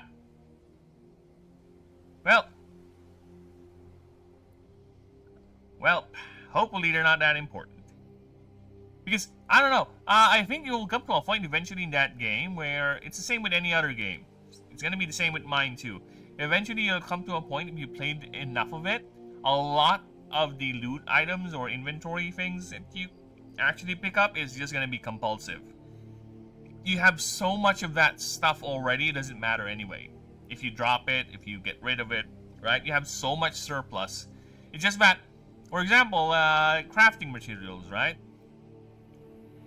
It happens in Witcher 3, it happens in Fallout 4, it happens in any other game that I still can't think of that has crafting. This rare component that you come to a point where you're compulsive and impulsive. The moment you see it, you grab it, but you already crafted everything that you can craft with it. But you've spent so much time looking for it, and that impulse of you just grabbing it right away and just hoarding it doesn't go away. You just keep on building up the inventory space for that, and it just became, you know, like a hobby now or some sort of a culture. You know, there's no real use for it. I'm just used to picking it up. You know, it looks nice, I guess. I like to see the numbers go up. Look at me, I have 10,000 screws. Yeah, I get that. I have played games like that. Where, yeah, especially with ARPG games, dude. If I were to boot up Path of Exile right now, I don't have Path of Exile 1 installed. But if I were to boot up Path of Exile and show you my character's inventory, like my stash, I have like 30-ish stash tabs. Stash tabs of different item storage. And a lot of them are filled with junk. Junk that doesn't even matter, and I just find it fancy, or I was like, maybe I'll save this for something. But no, there's nothing really to it. Oh, I don't have Last Epoch. Because Last Epoch is another example of that. I don't have it. Oh well. Yeah, especially for... I don't have Grim Dawn installed too, because this is another game. Grim Dawn, Last Epoch, Path of Exile are the few games where I can buy unlimited stash space. Trust me, those games have so much junk in my stash that I don't even know. If I were to check up the items one by one, I'm gonna be like, why did I pick this up? Why did I pick this up? And funnily enough, Path of Exile 2, it's an ongoing game where updates are still happening, right? So there will be items there that are considered legacy. Like, there will be items there with effects that no longer exist in the game. You cannot get them anymore, but for some reason the devs still keep it.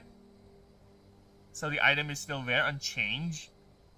And even though it's not a good item, and the fact that it still has that legacy ability was like, I don't wanna get rid of it. It's a part of history, you know? I was there. I was there when this item still had this effect.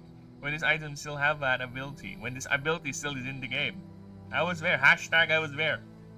So yeah, and it just keeps on ballooning my stash tabs. And mind you, Path of Exile is not free. They say Path of Exile is free to play. Yes, technically it is. But Path of Exile is paid for convenience. Yes, I said it. It's paid for convenience. The stash tabs in that game, that's how GGG earns their money. It's not through cosmetics. It's not through support. It's by selling stash tabs for your character.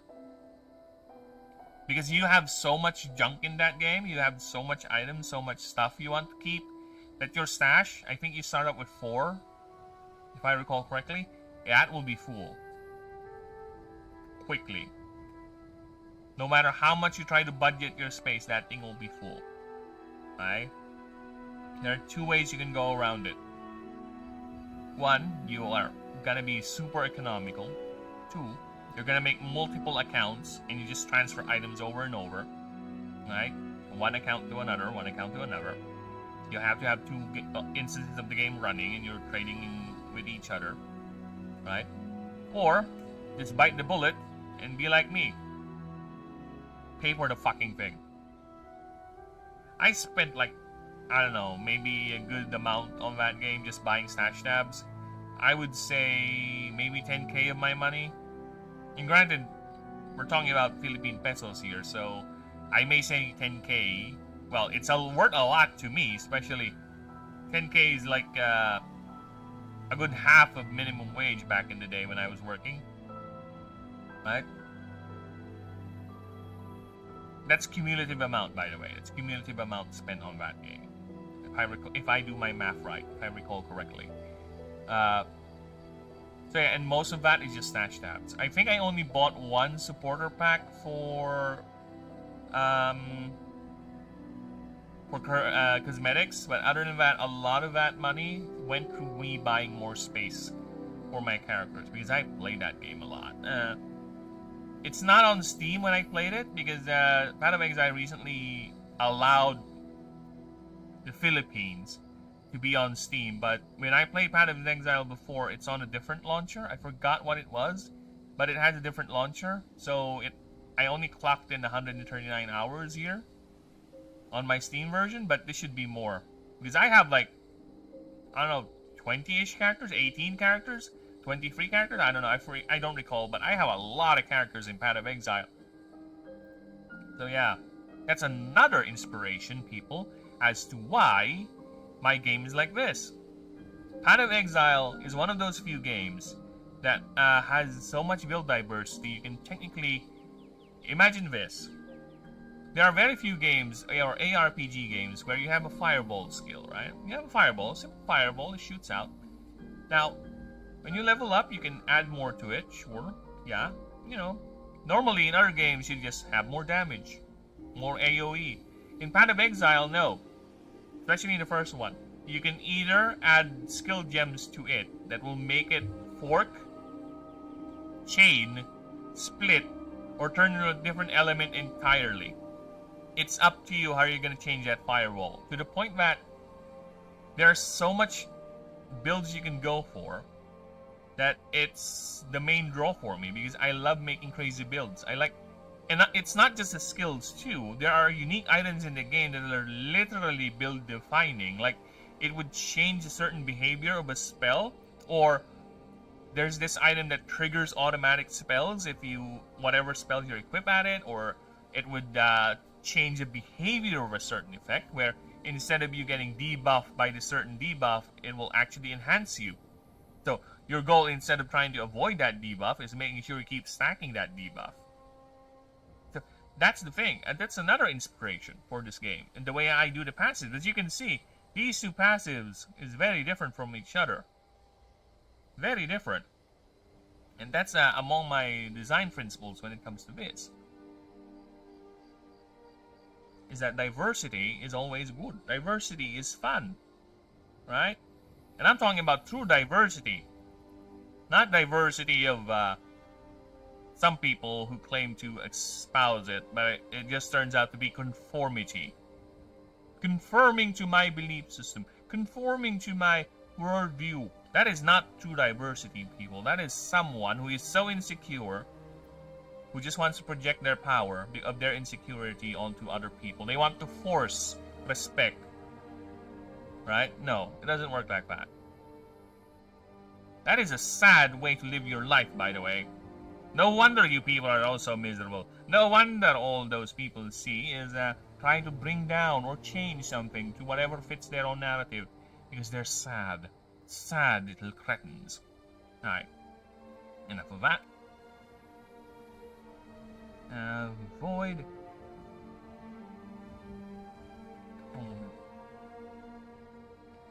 Colony.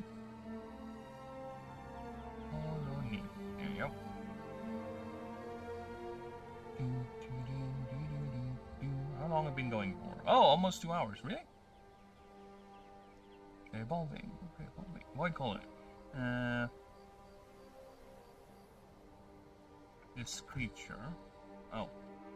How are we gonna do void? Void is otherworldly. It's alien. It feeds on mana. It's ever so hungry. Oh, now I get it. It's the same with Arcane. Arcana. Aether types already have that gimmick where they get if they gain mana. Oh, I know now. What am I gonna do? No, that's too broken. I was thinking if an enemy creature gains energy, it gains this effect. That's too broken. That's too powerful. What would be a good gimmick for Void? A good generic gimmick for Void, because the third passive is gonna be a shared pool for everyone else.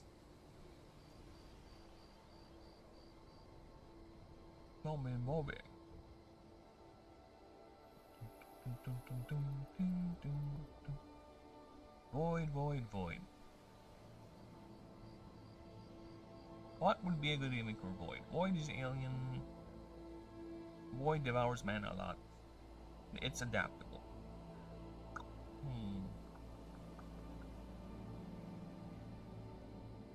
Oh, okay, he has entered the field. Alright.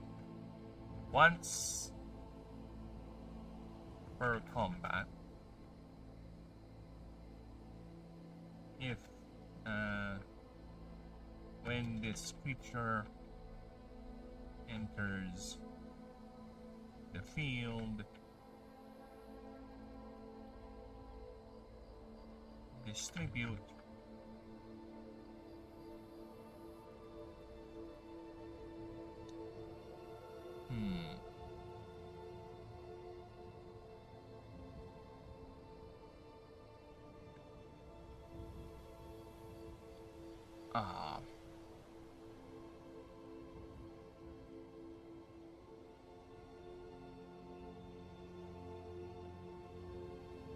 I don't want to be 10, it's too much. 5 stacks. No, 7. 7 stacks of Void Touch. Okay, there you go. Nice. Alright. Now for the easy part. The stats. It's gonna be a tanky one. So HP, it's gonna be its primary stat. It's my life. It's my life. It's now or never. I'm gonna live forever. I just wanna live while I'm alive. It's now, not as like an open highway. Think we said I did it my way. I just wanna live while I'm alive. My life.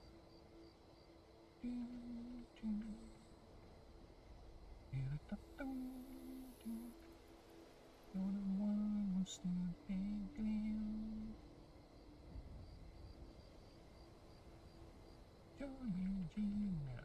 Never begin. It's a swarmer, so it should be fast enough. 21. No, okay, my annoying secretary, let's do some math. It's my life, it's now or never. I'm gonna live forever. I just wanna live while I'm alive. It's my heart is like an open highway. And you said I did it my way. I just wanna live while I'm alive. My life.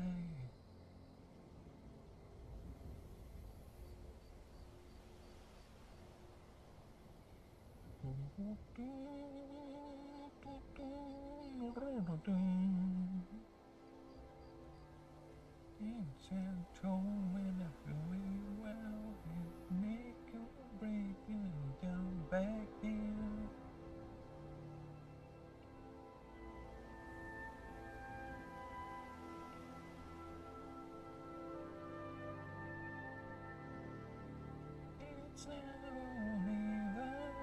What's the stats, baby? 1520. 1520. Power is at 14. DR is at 26. Energy is at 21. Speed is at 45. And the clip capacity is at 26. That's upgrades. There you go. Moves. Move time.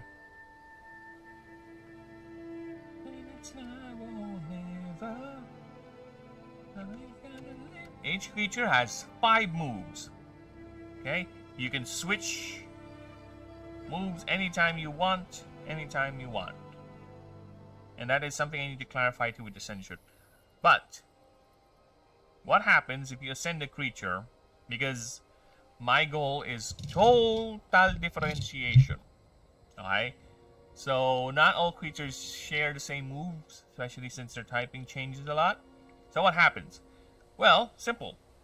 If your creature, for example your Sushishim, sends to a Darkoyusha, any moves it has currently equipped will carry over, no problem.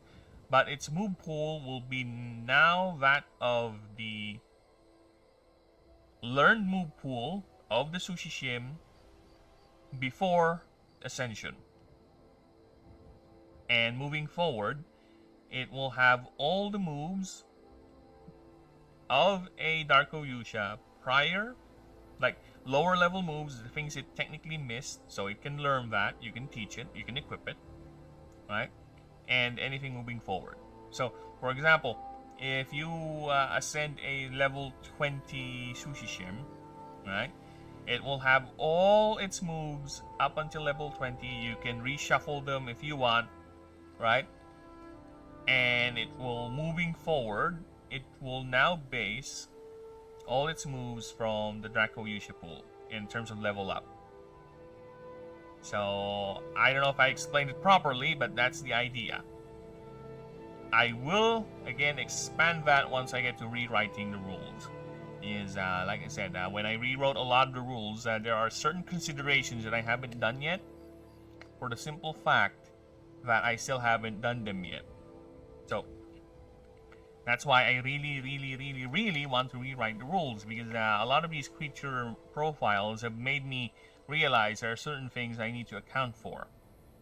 I need to change, I need to update, I need to, now that I have a grasp or solid idea what to expect with creature designs, with encounters, with character profiles, I think some of the rules need to be changed.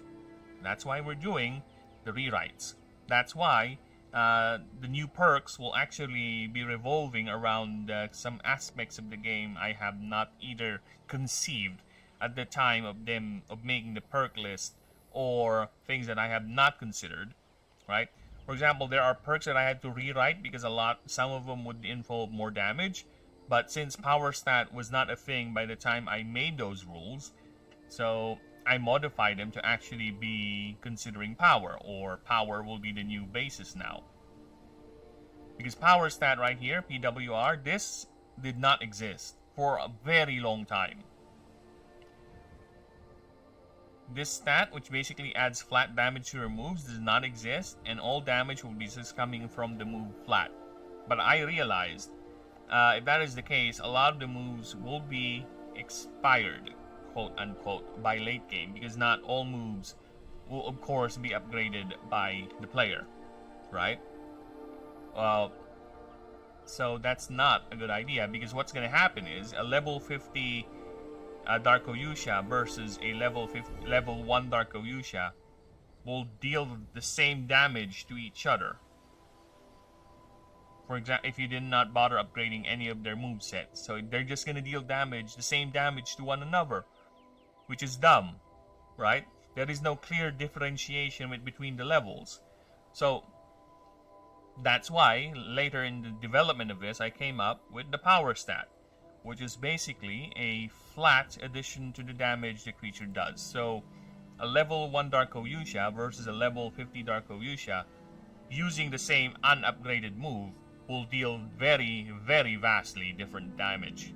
Because a Darko Yusha level 50 has 50 power, so any moves it does deals additional 50 more damage flat, versus a ordinary Darko Yusha, the level 1 only deals plus 2 damage flat more per hit.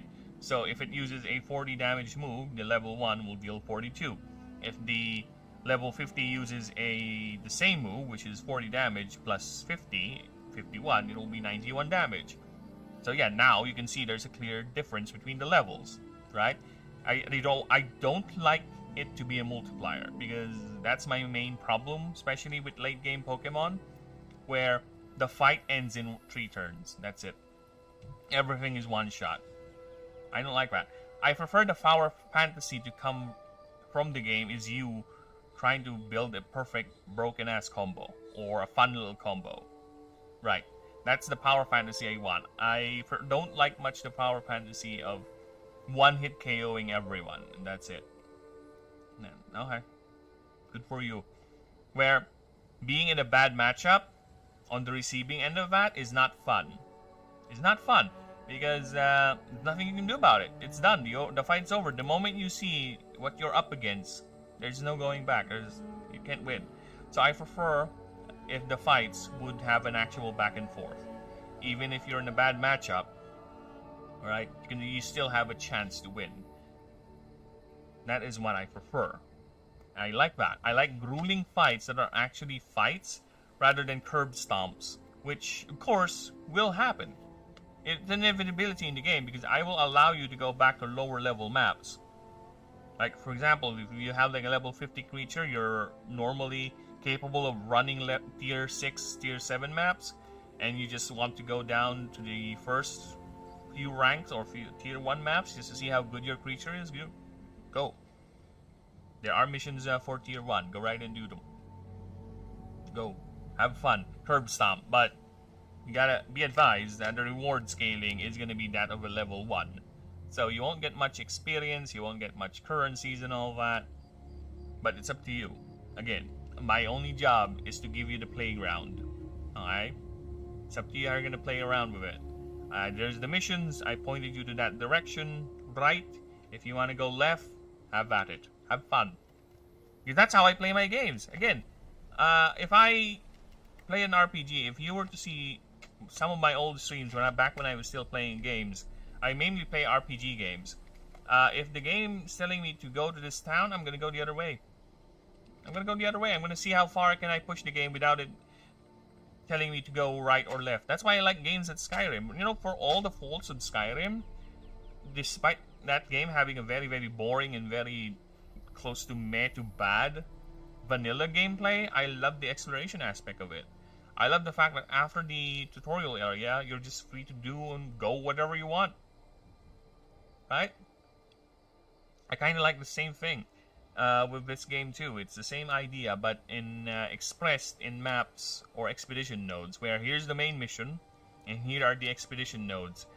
If you want to chase something else, go right ahead. Do the side quest, do the God Favor tracks,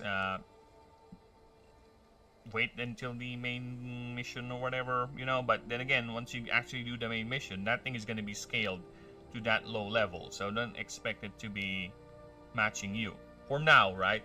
I might end up having it match you, you know, or I could just make it an option. Do you want the game to constantly match you in terms of your tier or your higher level creatures, or do you want it to be optional where you can go back to lower levels if you want to, and the missions will stay put? Right. For example, the first mission in the main campaign is set on a tier 2 map, and somehow you ignore that, and you're like level 100 already, and that's when you just decided to go and do the main mission. What? Should I allow that? I think I should, because that would be fun, in a way. You just curb stomping everything in the mission. Right? But again, I would put an option where the main campaign would scale up to your level, so it stays challenging. Right? Because for me, that is the best sort of difficulty nowadays.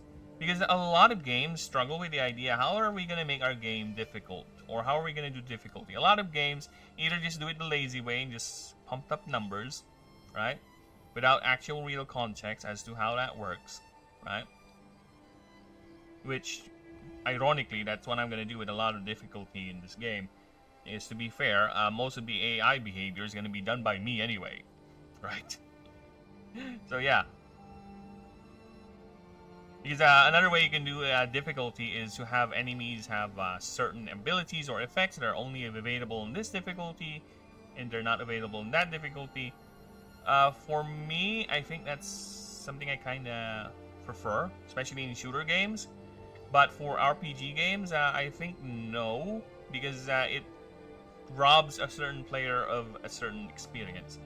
So yeah, I think it's, for RPGs, I think it's fine if we just adjust numbers for difficulty, but don't just blindly adjust numbers. Make sure they're still reasonable, right?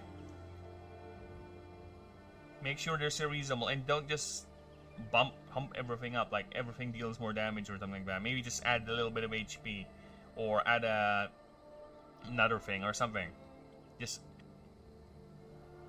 yeah, and we'll see about that. It's all concepts and ideas for now in terms of the mission structure, right? Again, the maps are there. The idea of how to play a map is there. Technically, if I'm really talented enough in programming, I can just go ahead and program a playable version on a map, right? I can actually do that and see how are people gonna do it, but I'm not that talented in programming, to be honest. I'm barely managing technical writing right now. And unfortunately, time is very, very limited. I have other things to do IRL. Like, for example, right now, I'm looking at the clock. I think I have 2 more hours before I need to go.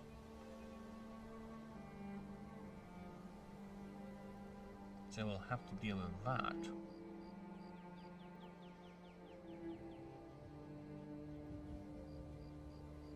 Speaking of that, we are on the 2-hour mark, people. So let's go ahead and check the streams. See how we're doing on the streams. We good? We alive? We alive. Streams is alive and kicking. How about here? Yep, streams are so good. Thank you everyone. And on Twitch, how are you doing, Twitch? Twitch is also good to go. So thank you. Now let's go back.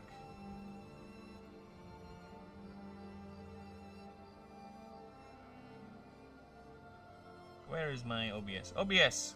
Found you! Alright, so moved. Like I said, I'm just gonna get the name. Where is the name of that stinger? Flip cut. There you go. And let me just open up the move list, because we're gonna be harvesting some moves. And just look at this, people. This is how many moves I already made for this game. F off. Look at this. This game has currently 386 moves. I would say a good portion of that, well, not really a good portion, around 70 of that are unique moves from creatures. But still, that leaves us with what? A good 300 plus moves for all 17 types. And this is the first time I'm going to be making a move list for the Void type, for a dedicated primary Void type. So we will have. Do you know how many Pokemon I have? First gen, maybe? Pokemon started 150. Pokemon started with 150 Pokemon.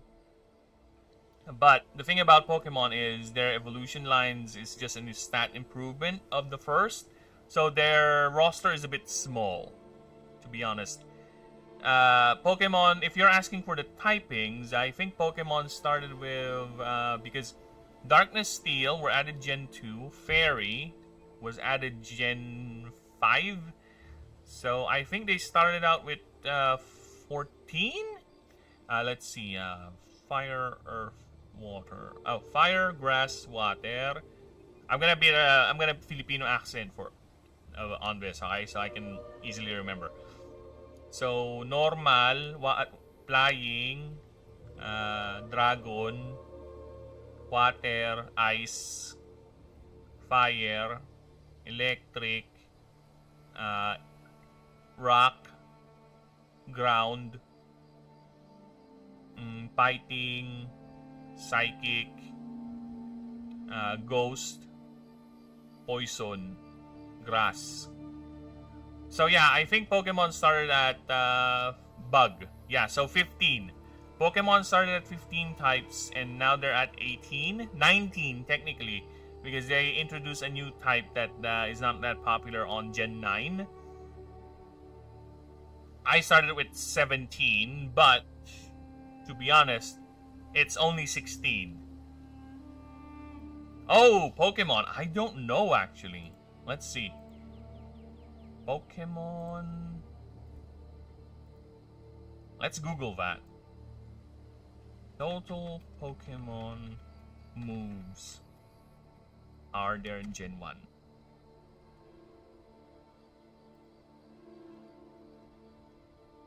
$165 for Pokemon. There are 165 unique total moves Pokemon Gen 1, which is an interesting list actually.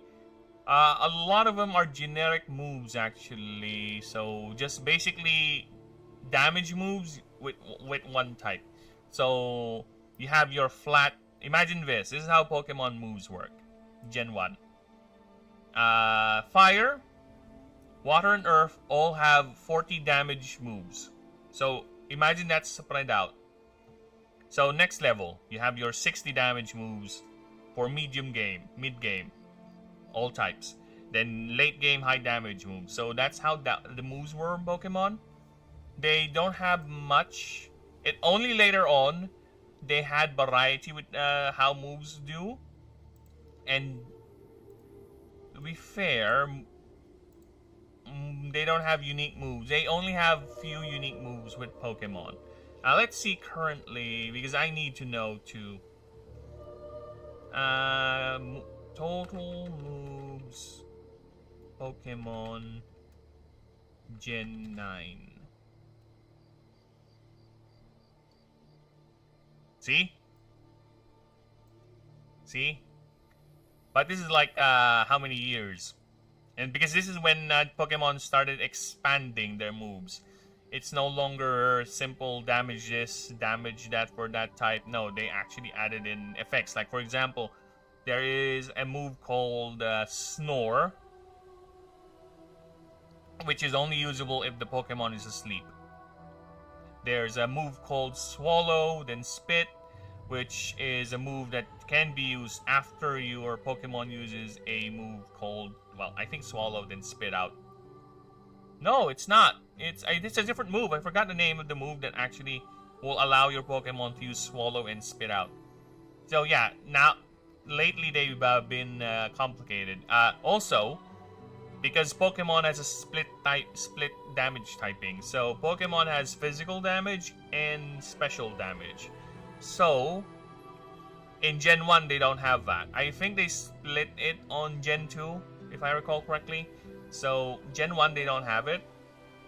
All damage is kind of like mine, is considered one damage type. No physical, no special. In Pokemon there's physical and special. So the multiplier comes from two different stats. Mine is just power, just one. I preferred it that way. It's much more simpler, right? I prefer the 1 over the 2. But because of that, that's another reason why Pokemon moves bloated. Because now you need to make a physical fire move versus the special fire move. Because not all fire Pokemon can learn the special fire move. Lightning Strike. Congratulations! That means you're lucky. You know how rare it is getting struck by lightning?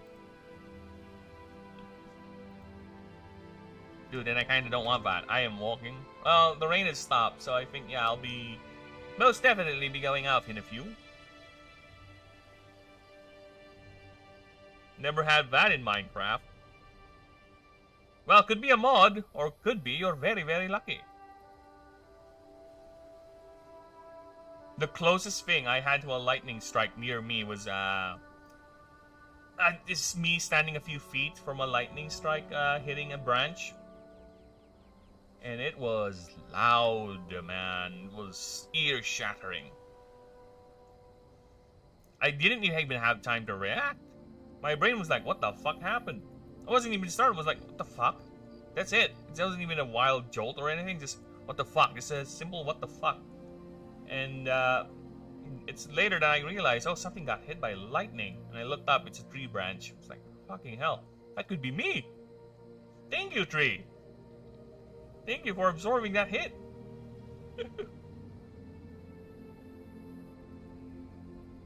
It's 4 mana cost.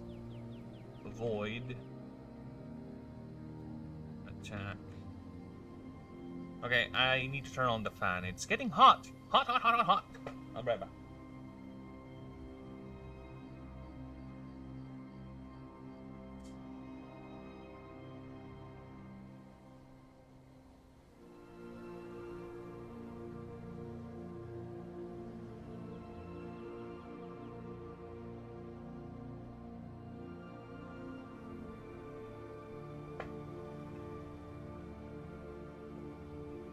Void attack. And what? Is it a modal thing? No, it's just a simple. This flip cut is modal. Shit, I think it is gonna be a modal.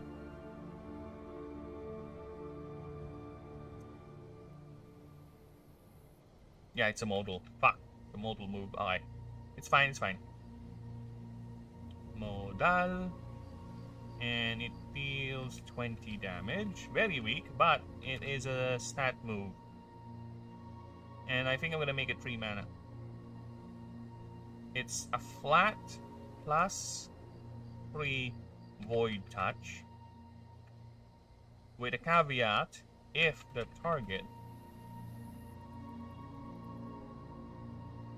already has a stack, at least a stack of void touch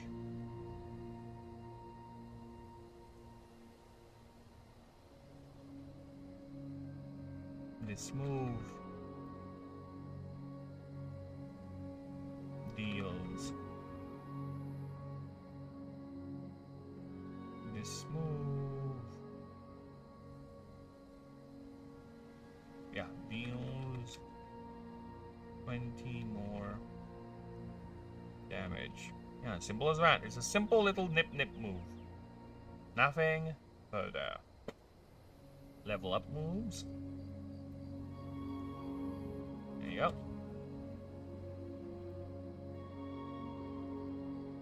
Nice. Alright, level up. Level up pup.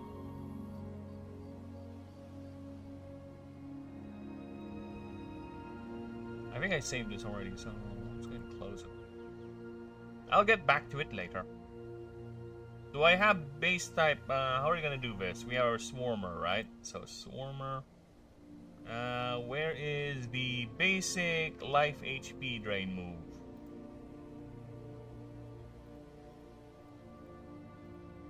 Life HP drain move. Sapping Siphon. No, this is mid game. We do not have one. Alright, we'll have to make one.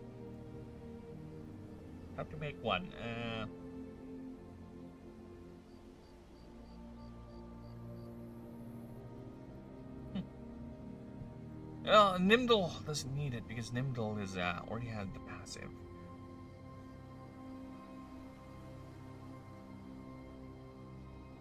Oh, fuck. It's fine, it's fine. We'll just have to add it to Nimdal later.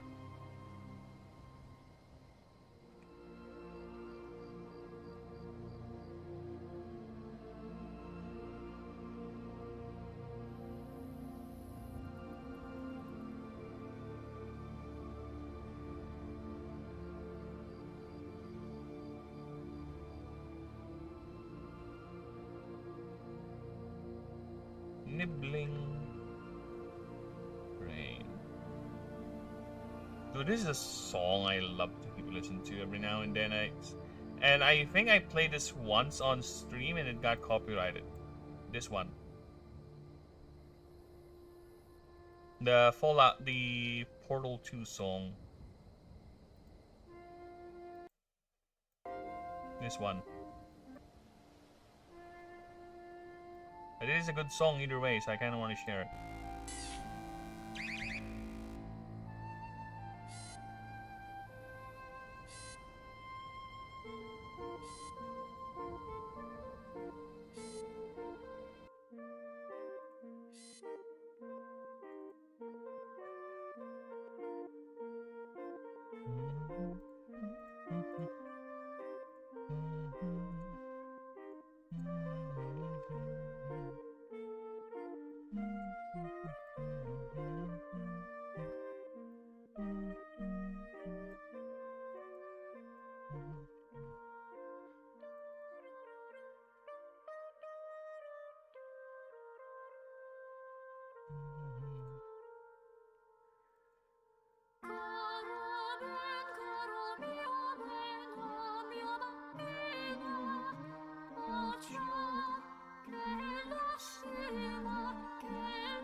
Very nice song. And I can't play the next one because that is copyrighted song. So go back to Skyrim, the rest of you lot. I'm gonna listen to Hook on a Feeling. Stop this feeling deep inside of me. You just don't realize what you do to me. When you hold me, when your arms so tight, you let me know everything's alright. Another feeling, I'm high on believing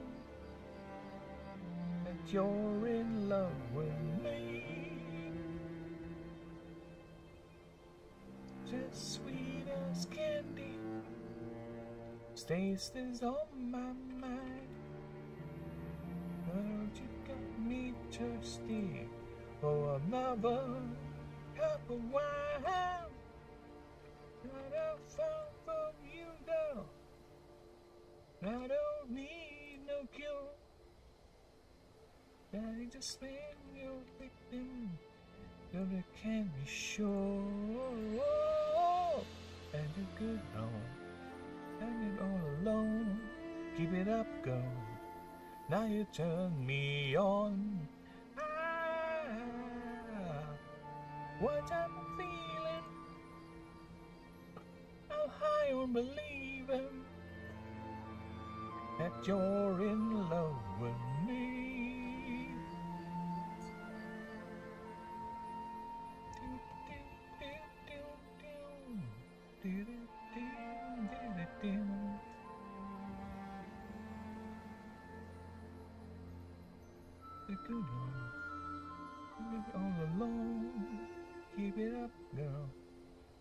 turn me on. What type of feeling? I'm high on believing that you're in love with me. I wanna feel it. And I'm high on believing I up now. I jump right simply down. Copy. I need to check the copy. Alright, let me just double check. Let's see if I get hit already. Because that will tell me if I'm getting hit. So give me a few moments. So far, no. This was... See, you got hit with Sogno di Voler too in Hellfire. God damn it, man.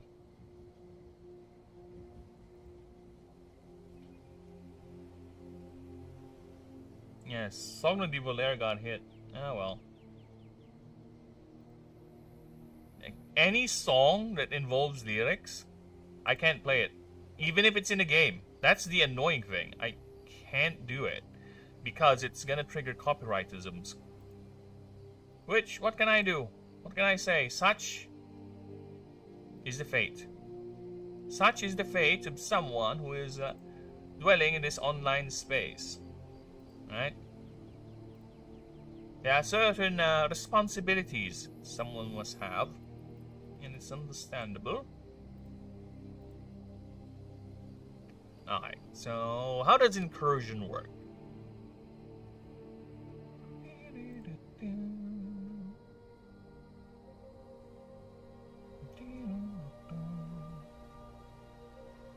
Modal.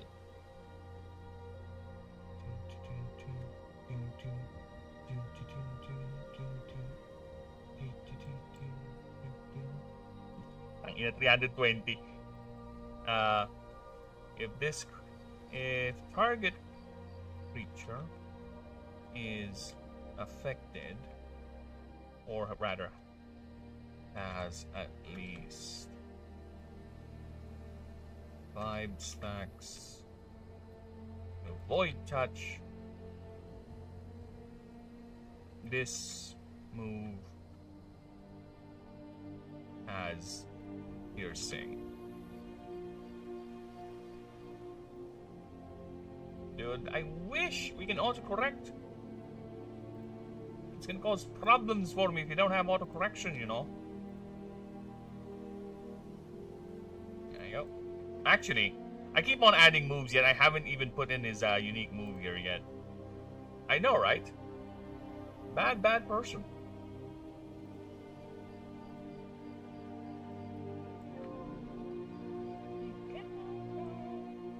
Okay, flip cut.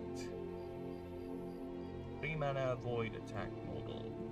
3 attack modal void. Okay, and 20 damage? Do I remember that right? Yes! At least I remember something right. I'll take that. What the F are you doing? Oh, it's because of the plus. There you go. And it's a unique tag. There you go. Void.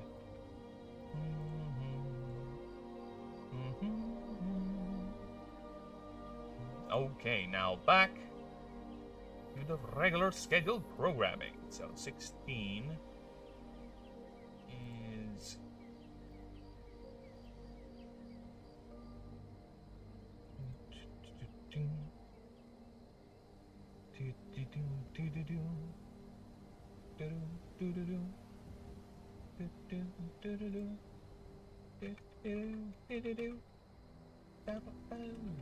great crash. The crash is truly great. Will it be even greater? It depends. Are you willing to go that far? Are you willing to smack your face into the crash? Recuperate Chunky Chop, Sonic Blast. I don't see a null flip, which is basically an elastic void creature with a scissor appendage to be doing a sonic blast. I know void creatures are supposed to go beyond the understanding of mortal comprehension, but these void creatures are integrated into the wildlife, so think of them as blending into the fauna. Because if they keep their void properties, I don't think they're going to survive in a world that is devoid or is slowly running out of, well, it doesn't have much mana. Because there is a reason why there are void creatures that have integrated into the wildlife, into the flora and fauna of the world. I won't give it away yet, but it is tied to the deeper lore of the setting as to what the void really is, right? And I don't want to say it yet, because again, I do love when people speculate about the lore, so I'll say it now. I won't say anything else about the void, but just to show you guys that there is actual lore here in the actual story that I was working on before. There is a note called here, concept, the aspect, and the immortal. So yes, and the states of ephemera. That is the rules that are governing what the void is and what the void wants. And I will not expand it here in Ashen's setting, because I don't think we need to. We don't need to. But there is a reason for what the void is and what the void is doing and what its nature is. And I think, like I said, it is fine that much like everyone in the world of Ashen don't really understand what the void is. Even the gods struggle to understand what it really is. I think it's fine that everyone else does. Constrict, yeah, let's give it back.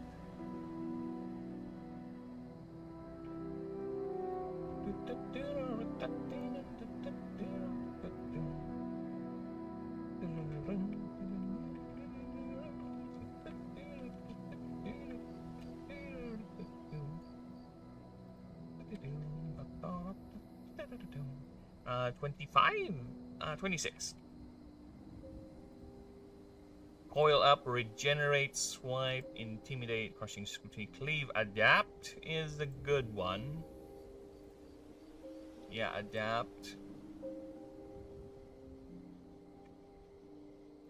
There you go. 32 will be the next one. Play dead, pounce. Play dead will be an interesting one, but no. Chemical bomb, energy latch.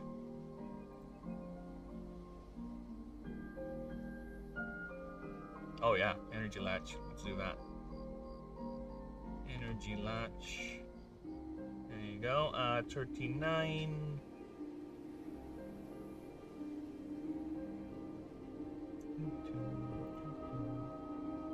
Wait, we're already at 39? Oh, okay, that was quick. Let's give it a void move. Corrosive touch. Oh, I know.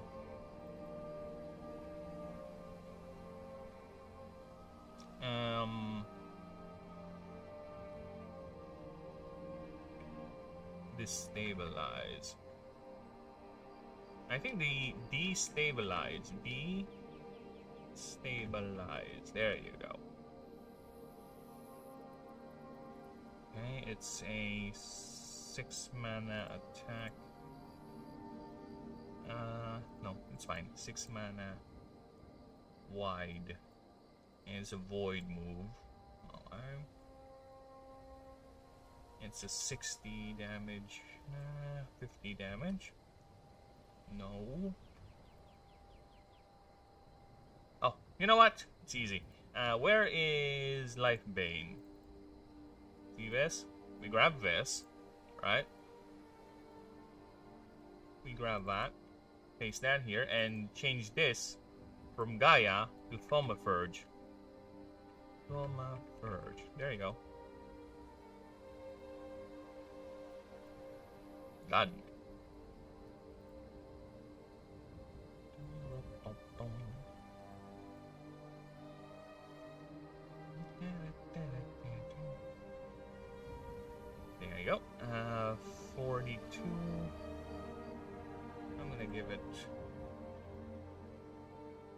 powerful sucky suck move. No, give me an essence one. Yeah, vitality drain. Vitality drain. Okay, 45. Another 47. Let's give it a powerful Swarmer move.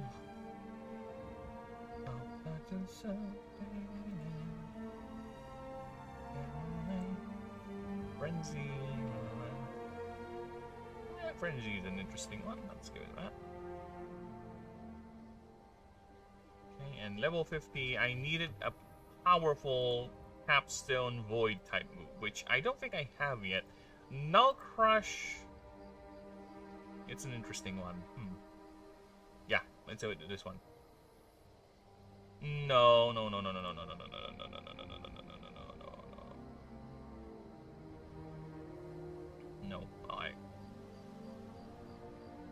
Alright. I want it to be a massive Void Touch move. Alright.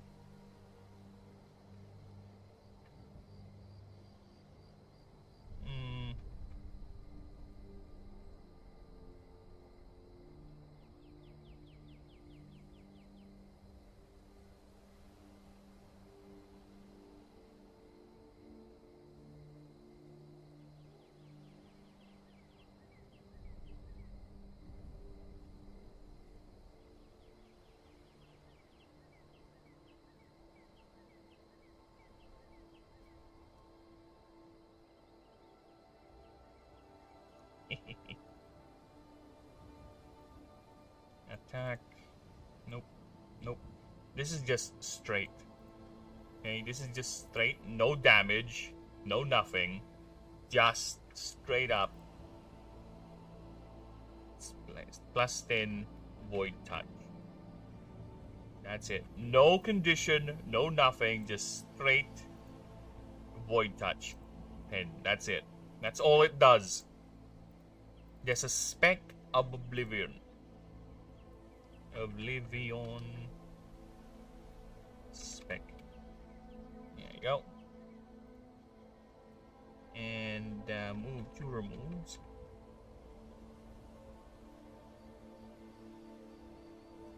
Alright. Insert.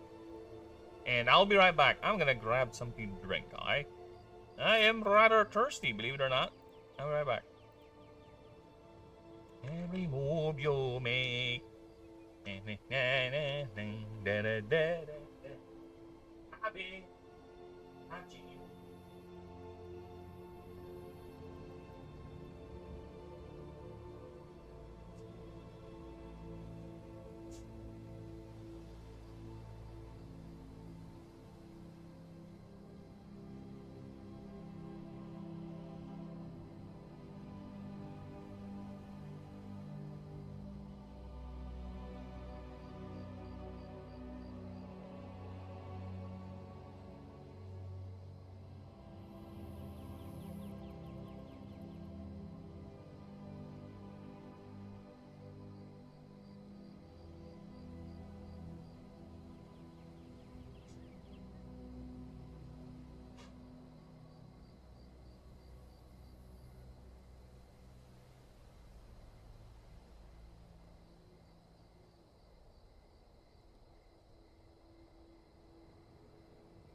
Yeah, and I'm back.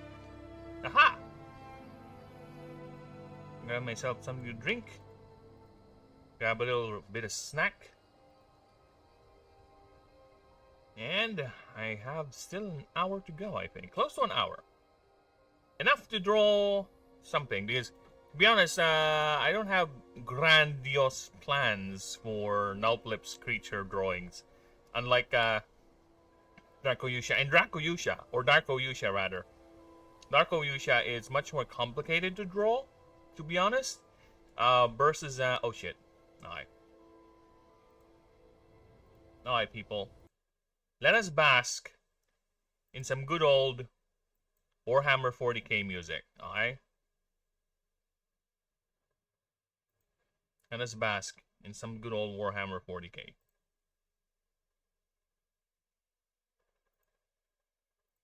This is some good shit. Enjoy. So, yeah, as I was saying, unlike Darkoyusha, there's a lot of things to consider when drawing him, especially the armor. It's the armor. Dude, drawing Darkoyusha for me has always been a nightmare. Why? Well, not really nightmare that hard. It's just that I have to consider the armor. The armor is a complicated bit. I have to consider how the plating will look like in certain angles, right? How would it behave, or how would it bend if the arm is in this direction, or if it's in this pose, right? It also has a helmet that I need to consider. There's a lot of parts to Darkoyusha. So, that's why I think it took longer for me to finish the drawings on this one, considering for the past few days, I have been, to be honest, quite busy with IRL. And usually I would clock in a creature per stream, right? I'm done. One creature per stream. But lately, yeah, due to IRL systems and the fact that I'm not working on the creatures offline as well, is drawing them out a bit. Yeah. Well, either way, we are progressing, so that is the important bit.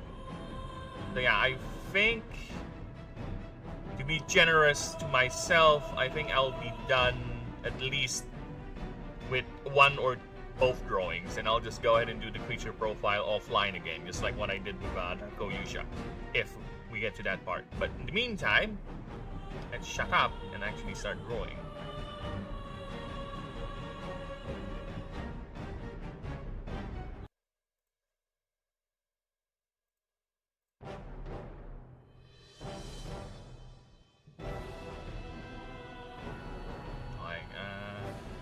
Move tutor. There you go.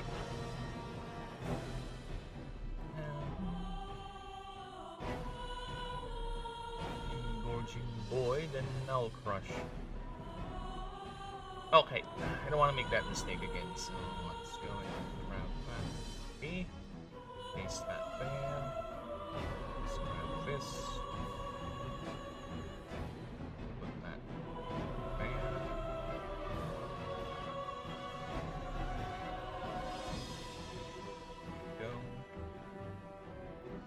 Now I need a box.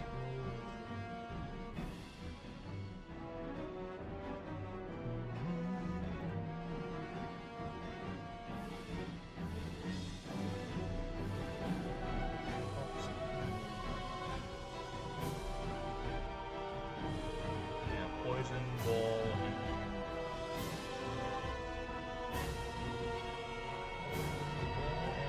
And then jab.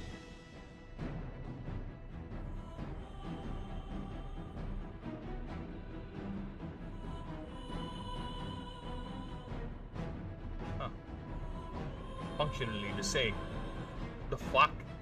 I need to change poison ball at least. This thing should be easier. Because this thing costs more. Or it doesn't. Okay.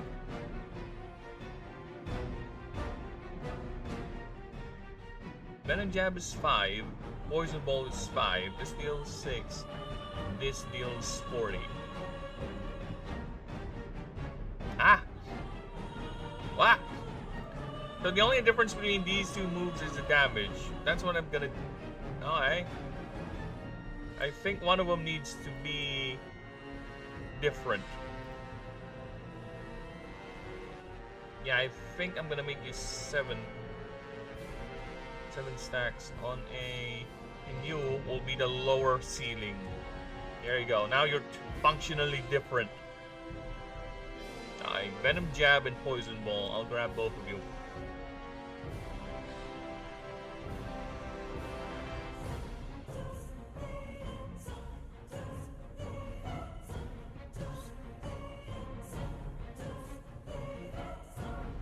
Warhammer 40k people.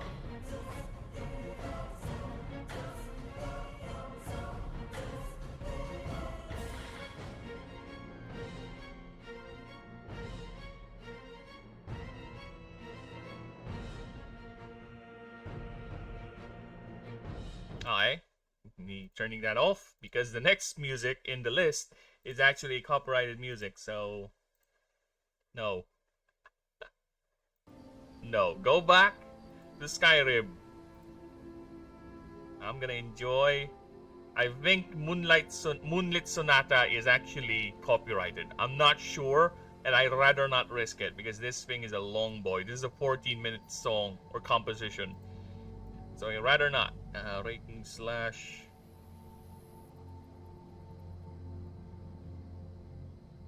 Yeah, raking slash and.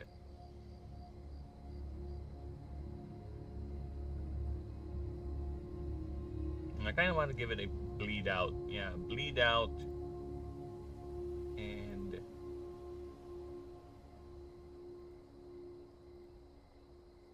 Savage Claw. Bleed out.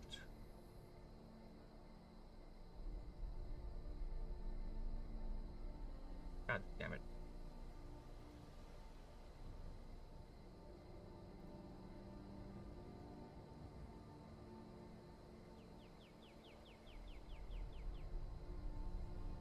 Shadowbind.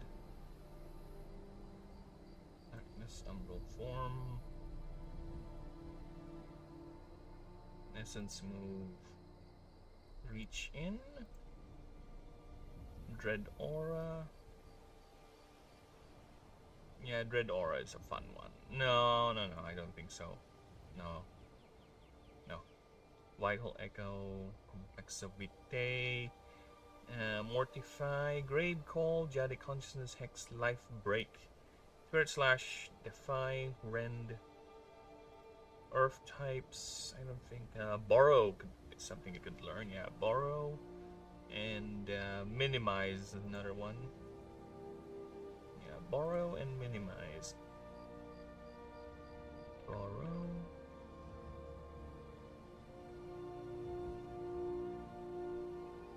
It's not minimize, it's a miniaturize, I think. Double check. Oh, is it a base type? Really? Okay, I made minimize a base type move? It's not. Where is it then? It can't be a Fey type move. Let me double check. Miniaturize, here it is.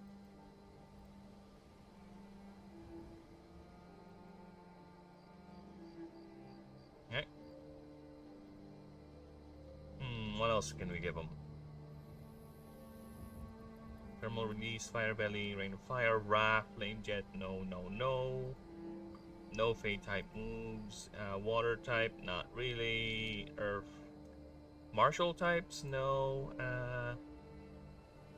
Martial types. I don't see any martial move, to be honest. It has crit boost, I guess. That's the best thing I can give it. Voltaic types, no. It already has something that applies Rupture. It already has something that applies Toxic. It already has Void Touch. I think that's... Oh, Play Dead. I can just give it Play Dead. Why not? Play Dead. Oh. And one more. Grow.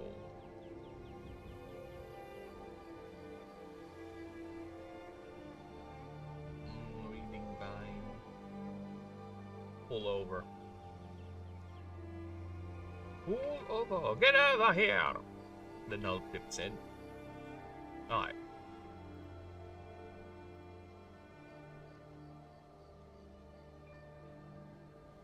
Now, what do we do next? Ah, yes, the AXP table. This is a swarmer type, so I'm gonna have it, or it's a void type, true. It should be low to grow, but it is offset by the swarmer typing. So I'm gonna give it the same EXP curve as PixellByte. No, not a PixellByte. No. I think Jolteal has 100 start. I think I'll just take Jolteals. Let's see.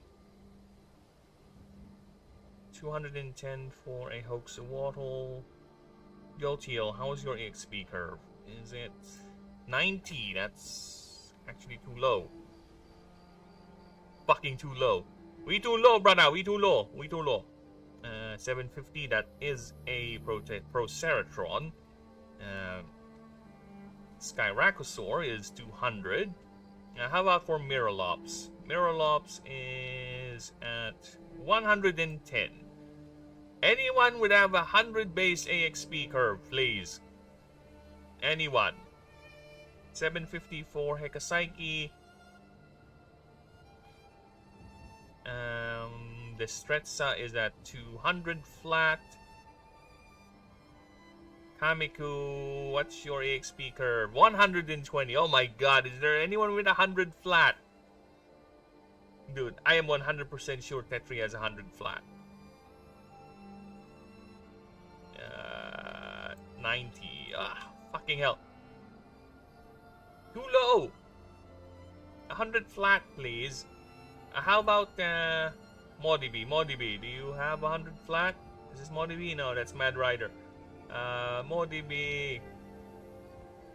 There you go, 100 flat. Oh my god, finally I found one.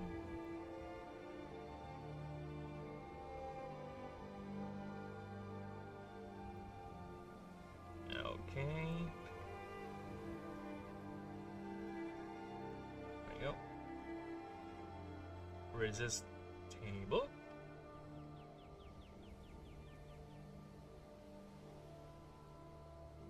Okay, so I have never made a void swarmer type yet, so I'm gonna go back to my annoying secretary. Give me a few moments. And let me just turn all this off. Where's screenshot? 1, 2, 3. 1, 2, 3. Alright. Void resist table for void swarmer. Let's see if it's gonna get it right. Now, shall we?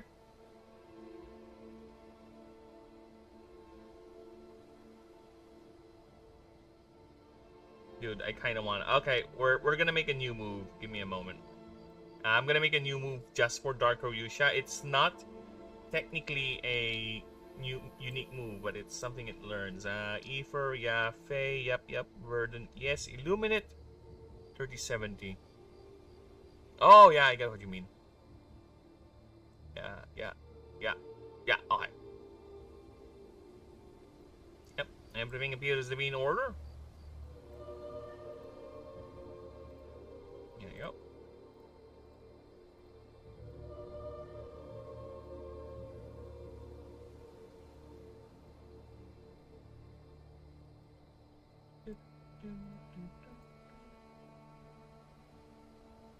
Okay. More blank pages. I think... Blank pages. Give me blanks. Dude, this document is massive.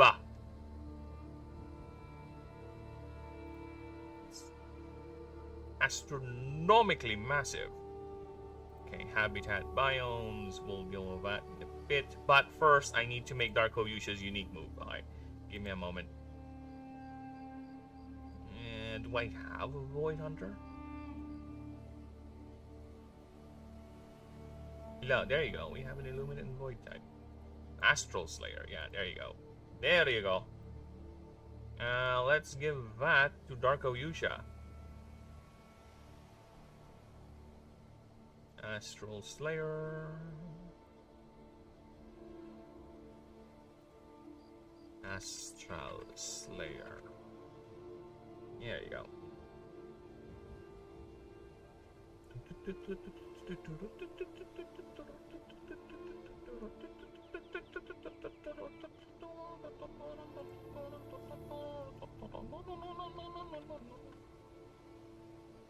Habitat biome. So, where would a creature made of void? It's basically a elastic void form.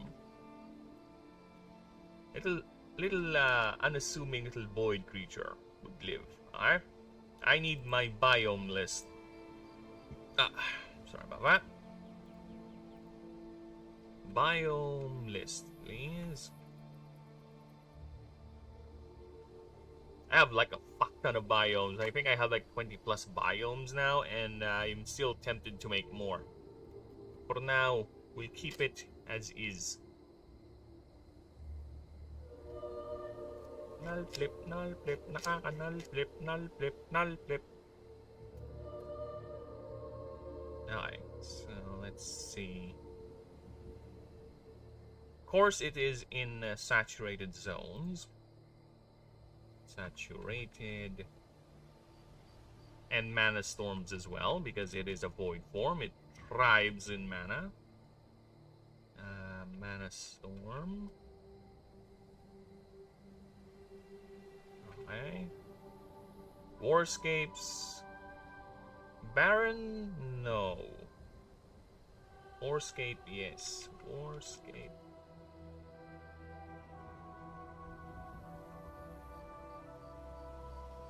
Baron? Because Baron technically has no mana. It's a null zone, so it's not going to revive it in a null zone. It's practically lifeless.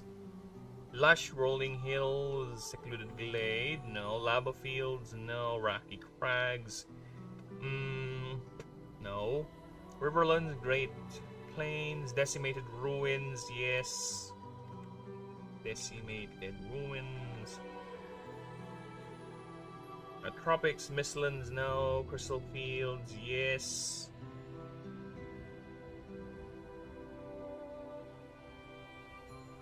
Also in idyllic rubble.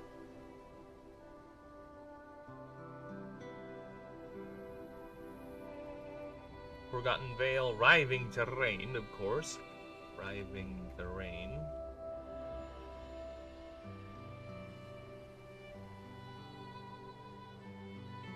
There we go. Desert, sea, roiling seas, floating islands. Roiling seas, yes. Yes? Yes. Roiling seas.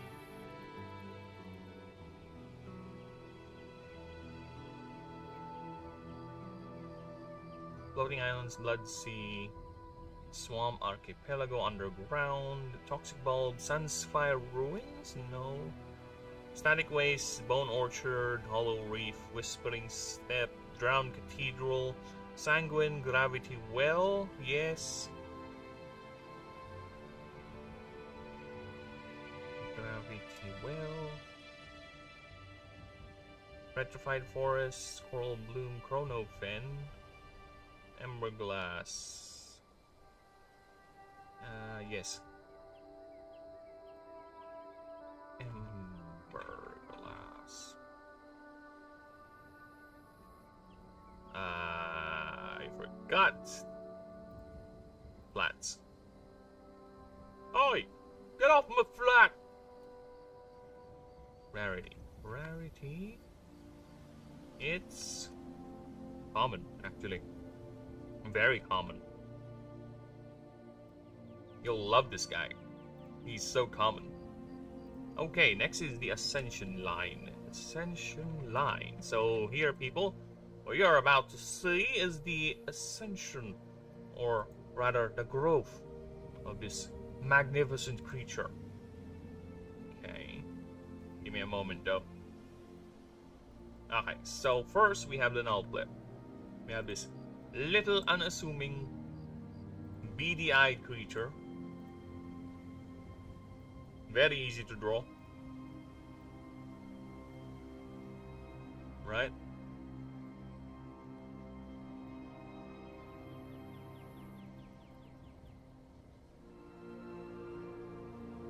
Yeah, very easy to draw. That's a null flip.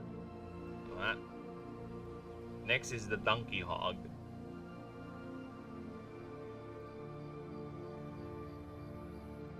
This little ball of maybe rambunctious cuteness. I don't know if you find that thing cute, sure.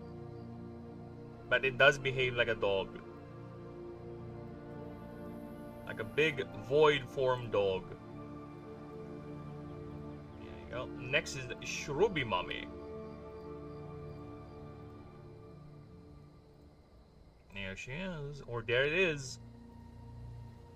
Technically, this creature line isn't genderless, actually.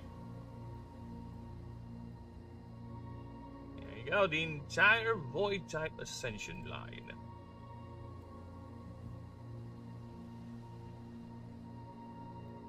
Ah, see, Cthulhu. I told you they are eldritch. Cute little eldritch creatures.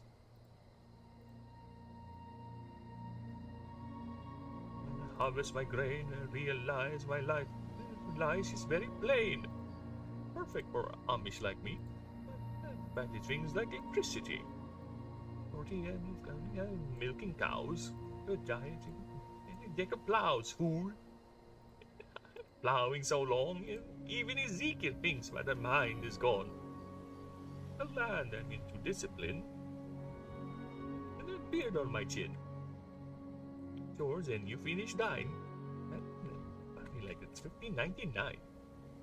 Oh, tangina mo. Coward! You! Nothing but cringe word.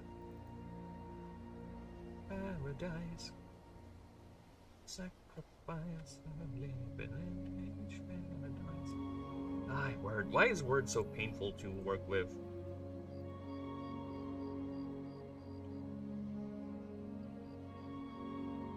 I turn the other cheek. I'll be laughing my head off when it's burning in hell.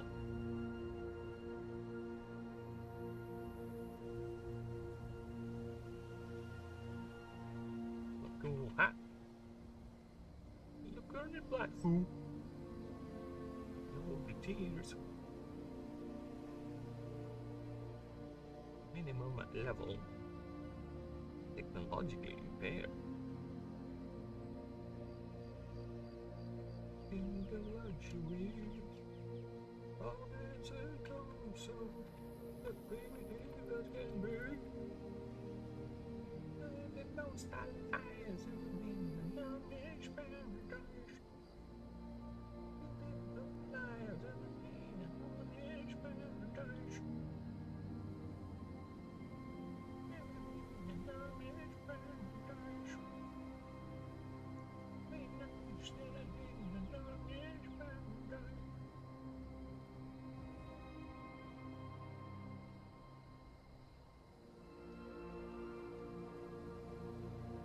Donkey hog.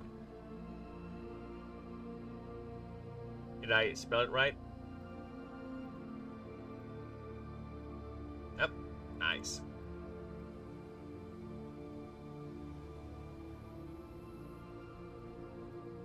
Minimum level is 38 plus glimpse. It bites will live and okay, now it's Shroomy Mummy. Shroomy Mummy. I think that's correct. I'm not sure. Shrub Niggurath. Nope, it is. These eldritch names, I swear to Christ. Shrubby Mummy, there you go. This is actually a verdant type. Believe it or not. That thing is a verdant type. This is a base type. This is a void base. This is a verdant type. At least currently. I might just turn it into a pure void type, but for now it's a vase type. It's a verdant type.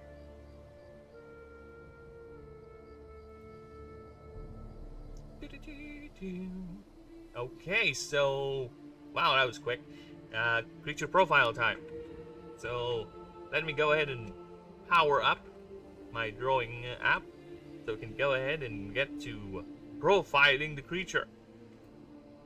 Because yeah, I have several ideas for what drawings I'm gonna do for null clip, because again, it's really easy to draw. There's not much to think about as to how the creature is, right?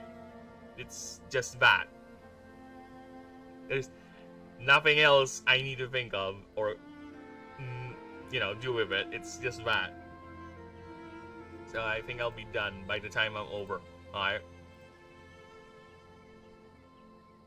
Living together till we stand tall. Maybe we'll come back to earth to be fair. And teach it there's no one to blame.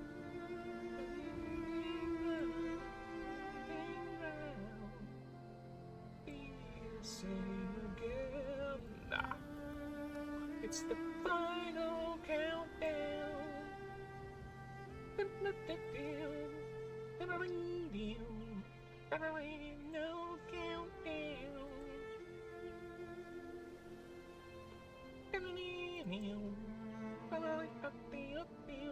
We're heading to Venus, Venus.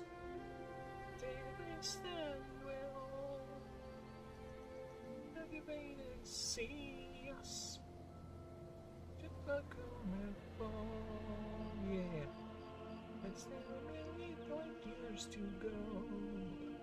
We need to be found.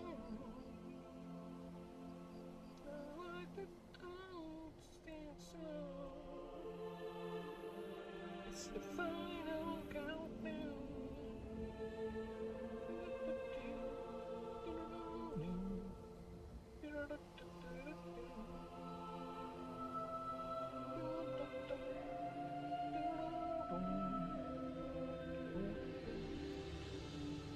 Oh, that's why it's also flumpy, because it's the wrong brush.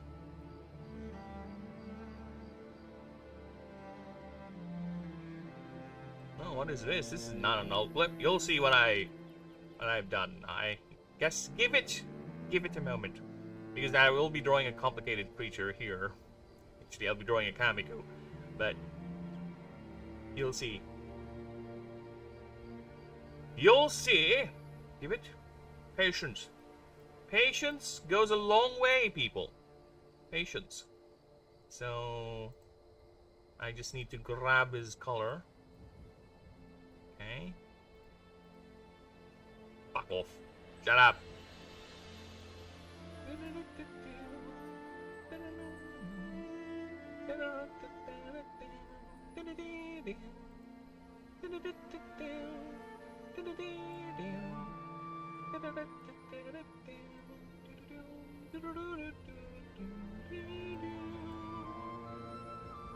It's the final countdown.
Oops. eyes.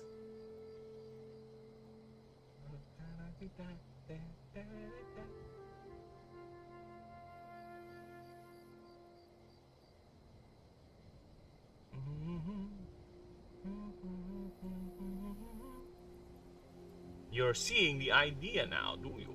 That is elastic, and is its elastic body.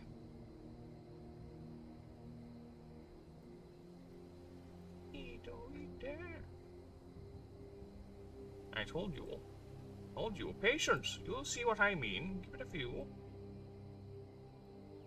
And now you see the vision. Now you believe. Look at that. I kind of want, to be honest, to move the eyes down here. Right? That way it's much more in line with the body plan. Right? Let's see. Yeah, I kind of like it if the eyes are up here, down here. This is where it got punched. Or I can move it up here, actually. Or...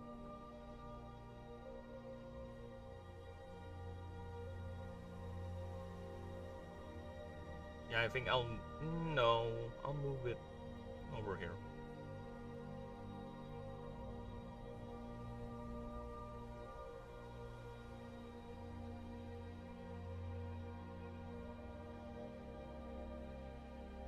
Yeah, let's keep it here. Yeah, I can move it up here.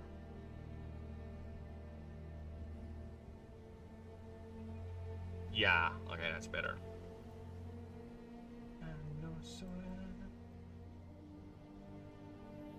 Fuck off, I don't want you to do that.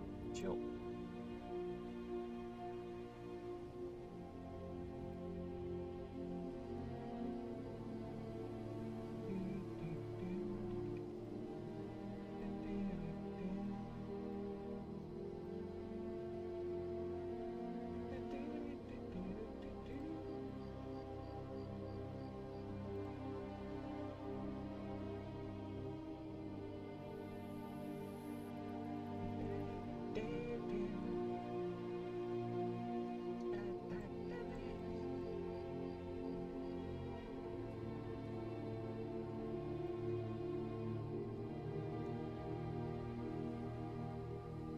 There you go. Okay, now for the lip cut.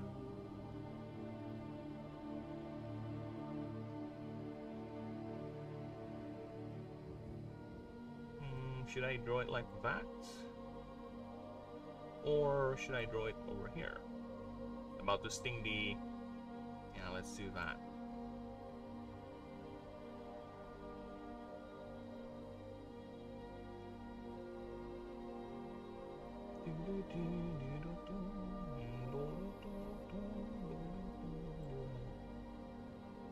Ah, look at that!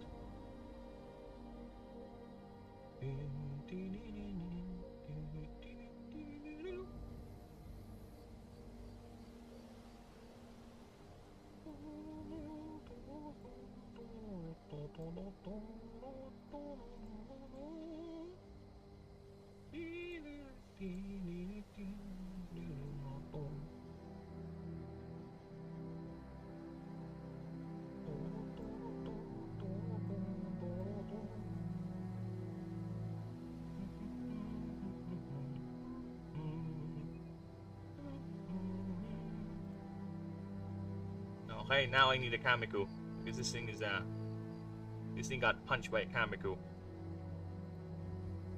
Open. I do have a Kamiku side view, but no.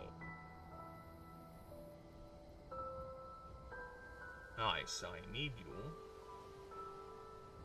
I kind of want to draw a Kamiku from scratch. We'll see.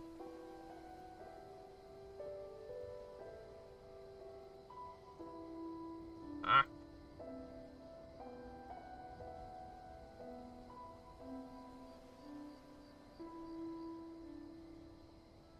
Ah, fucking hell, this is gonna get copyrighted. It's annoying. There's another song I really like. I think you know what this is from. It's the Dokito song. It's from Dune. I really like the Dune soundtrack. It's not 100% faithful to the book, right? But for what it's worth, I actually do like it. For what it was able to achieve with what little it had, or what has it done with the source material, I think that's a better adaptation than most of the other adaptations we've been getting lately. So I'm fine with it.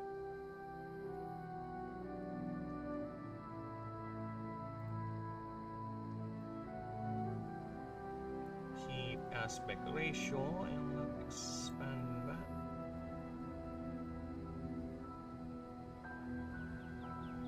Fuck off. No, I didn't got punched, you got kicked. No problem, Denisium. You take care, brother. Thank you for stopping by. And don't mind me. We can continue doing our little project here. And, well, actually, I still have a few more minutes to go. So I'll be going shortly as well. Like I said, I have chores to do IRL. You take care, brother. Thank you for stopping by. And see you in the next time. And, oh, by the way, on YouTube, I did try to do what Pao suggested. I think YouTube now has a better response time, FYI. So if you're ever in the mood to check YouTube instead of Twitch, you know, for some reason you want to check out YouTube, no problem. I think it's fine. I think. And either way, you have a good one. Continuing.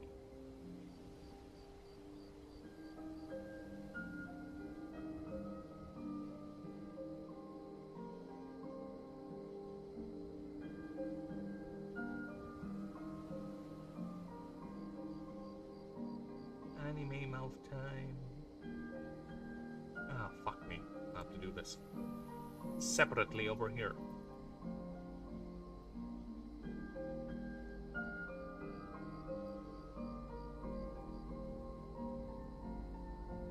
Can I say the anime mouth works? I'll just have to change the expressions of the eyes, of course.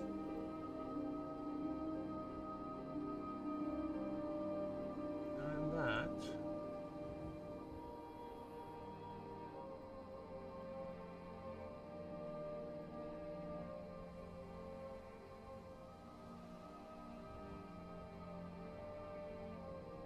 Only 3-second delay? Oh my god. Really? On YouTube? Have you tried YouTube? Really?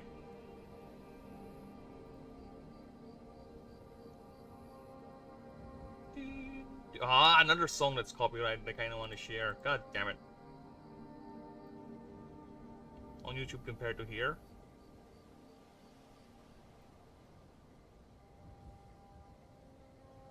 I still think Twitch is faster, but I was advised to try and do very, very high latency or low latency. Yeah. So whichever you prefer, that's why I multi-stream. I am okay wherever you guys want.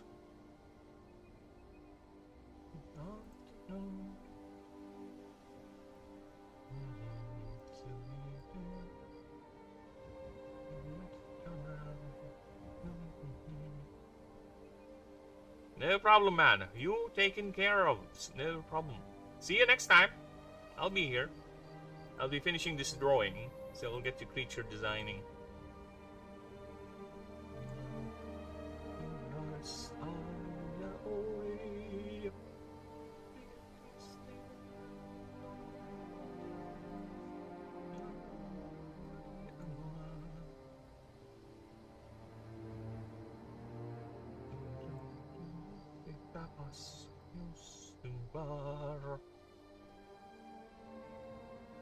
Yes, people will be confused. What is he singing?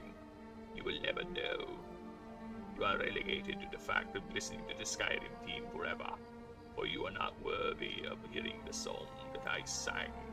It is the song of a very okay game that I played. I control, for people who are actually curious, The song I'm singing from, or I'm singing right now, is this. I can't play it because of copyright, but here, it's Sankarin Tango, or Finnish Tango. It's one of the songs that played during one of the set pieces, if I recall correctly, from Control. I do like the game, but I like it enough. But I can't replay it. Well, I did not finish the DLC because the game is... Let's just say, once you played enough of the gimmick, it gets a bit tedious. And the new item they introduce is not that fun for me. So, I didn't finish the DLC, but I did end the game, and the ending of the game is quite disappointing, actually. But either way, this is not a Control critique, but I will say, yes, the ending is quite disappointing. It has a fun little lead up to it. The gameplay loop is interesting enough, but not enough for me to play through the DLC. Okay? And Jessie, unfortunately, is one of the few victims of, I won't say uglification of women in games, but she has a very uncanny valley look and angles with her. And it's very sad because the actress that playing her is actually hot. She is actually good looking in IRL, so yeah, it's a shame what they have done, or what the game model turned out to be, and it's quite a controversial thing back when it released, if I recall correctly.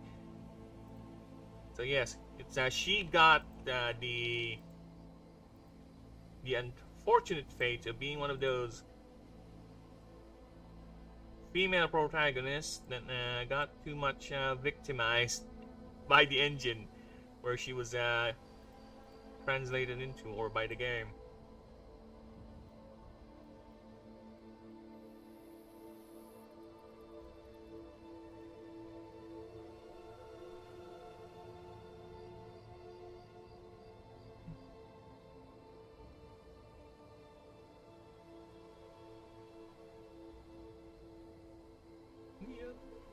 Oh yeah.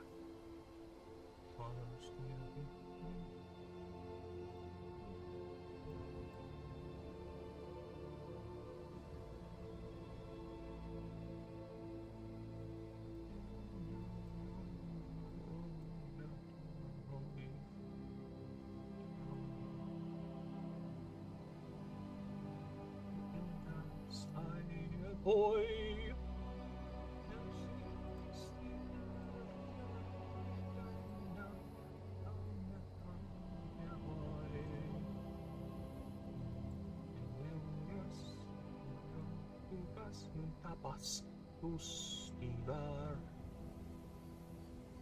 Yeah, I wish I can play it. I wish I can share it to you guys, but I can't, you know. Copyright do be a bitch.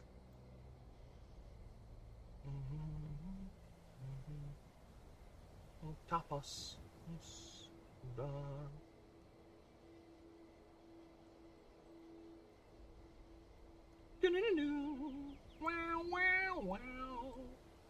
Oh no, it's a different.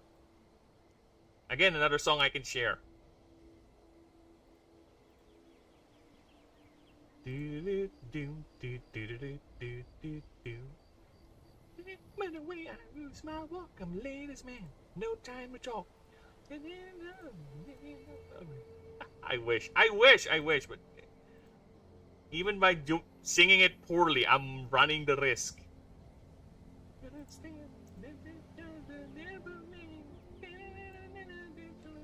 Staying alive, staying alive,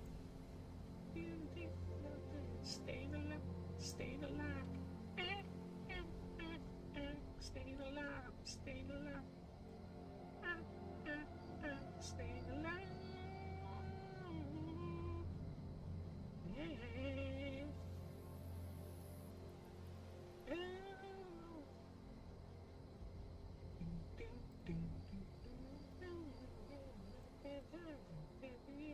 Never try. No, that's get loose and it's alright. That's okay. Another way. You try to understand. And never staying alive. Staying alive. That's me right now. I'm staying alive. Yeah. Nothing you can do with me, bitch. I am alive. I'm thriving, I think. Well, I feel like I'm thriving. Either way, I'm thriving. You can't touch me. I am going strong with every passing day. My power knows no bounds. I am the true progeny of my race.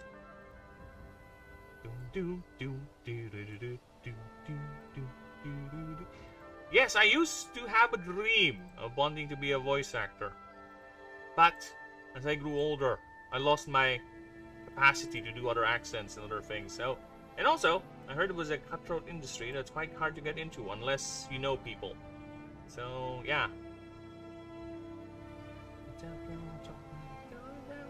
It's okay. Make the other way. You can try understand. And the times will never been. Stay alive. Stay alive. Stay alive. Stay alive. Stay alive. Stay alive. Stay alive.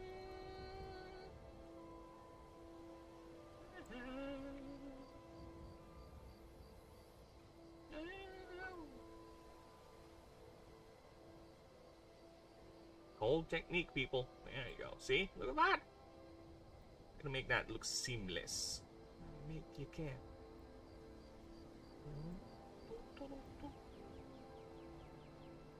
Technique, people.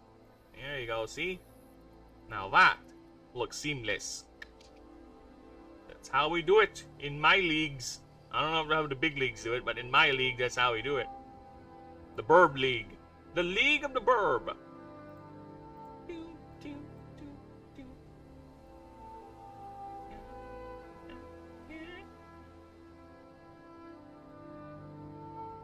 Somebody help me, can. Oh, I need to see how a Kamiko looks like. I need to see the other Kamiko drawings. Give me a few moments.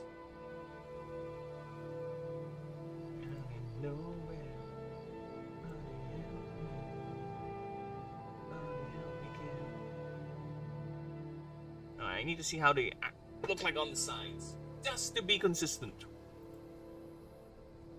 Okay, so it's just that. Okay.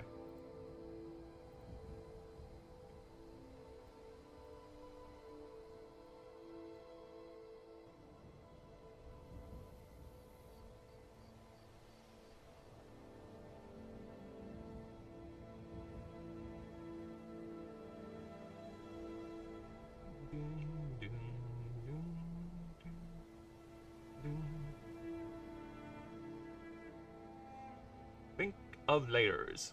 We're gonna do this. Oh, this is another copyrighted song. This is Star Wars, Revenge of the Sith. It's the Anakin versus Obi-Wan fight, Battle of the Heroes. That was a fun one. I'd say it overstayed its welcome, but you know what? It's one of the best lightsaber fights out there. Better than whatever fucking Disney have done.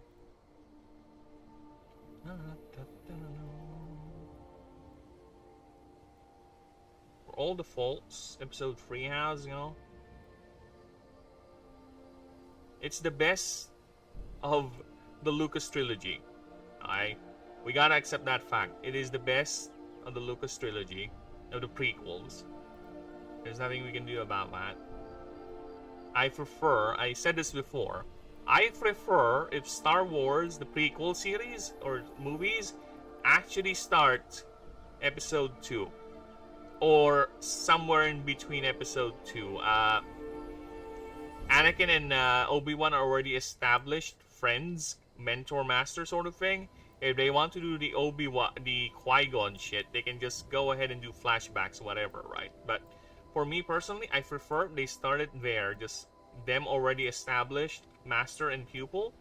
And if they want to do the origin thing, they can just do flashbacks, right? Rather than start with stupid kid Anakin.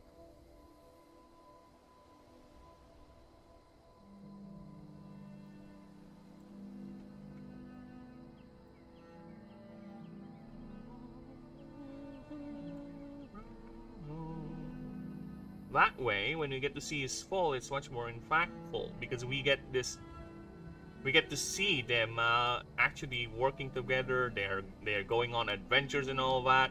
There's not enough of that build up in the prequels, and we wasted a lot with episode 1.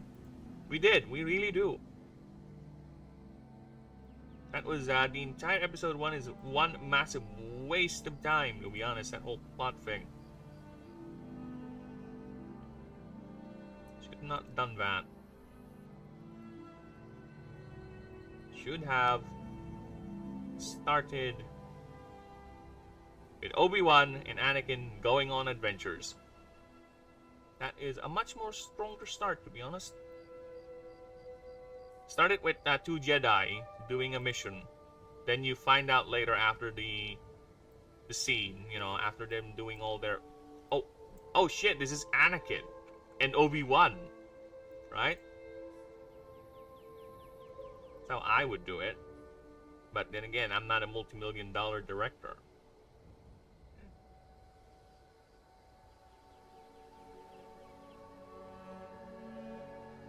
Okay. Now, where's my cursor? Damn it. Yeah, this Kamiko has a lot of parts.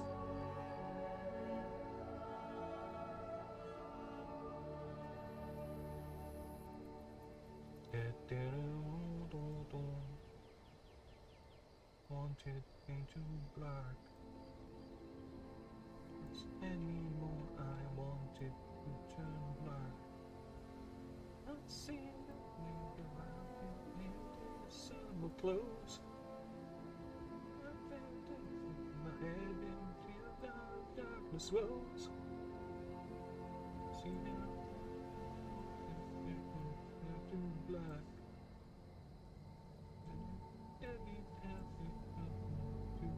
Black. Sing my hands empty, sing the way.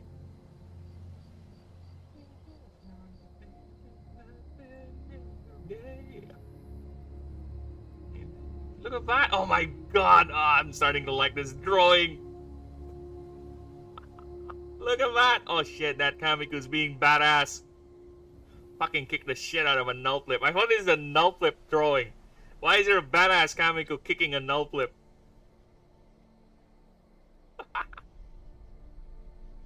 Why is there a Kamiko beating the shit out of a null flip? What's going on with this one, Birb? Why are you showcasing a Kamiko? This is not a Kamiko drawing. This is a null flip drawing.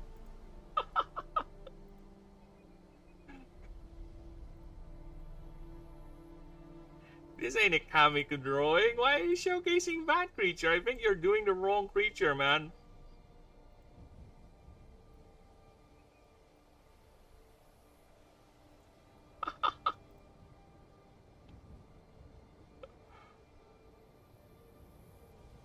I think you're doing the wrong creature. Dude, I had more layers and parts over the creature that's not even being showcased. That's how simple a null flip is.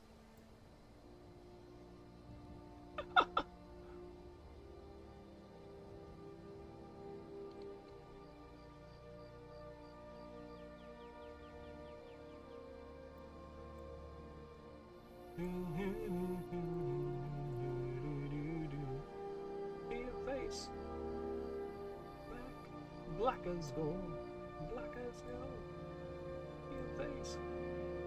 Oh, what's your feet look like? Face. Painted black.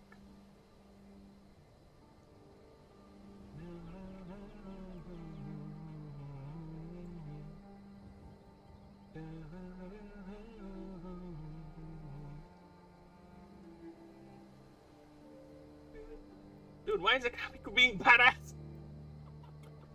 This is a different starter! We already did a Kamiko drawing! I'm sorry. This is such a badass shot. I'm sorry. I'm sorry, Nullflip, but apparently part of your showcase is you getting kicked in the gut, or whatever passes for a gut to a creature like you, by a Kamiko, and doing it in such style.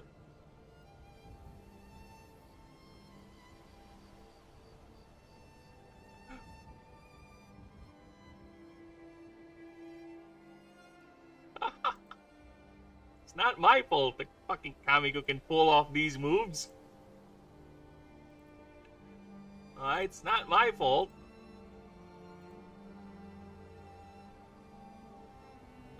Look at that! Oh my god. Oh my god. And I have to draw an energy ball up. It's gonna do a energy punch follow-up too. Ah! Oh my god. The supposed feature of the null flip ended up showcasing a Kamiko pulling off a badass kick. What can I say? What can I say? To be fair, it also shows the elasticity of the body of the null flip.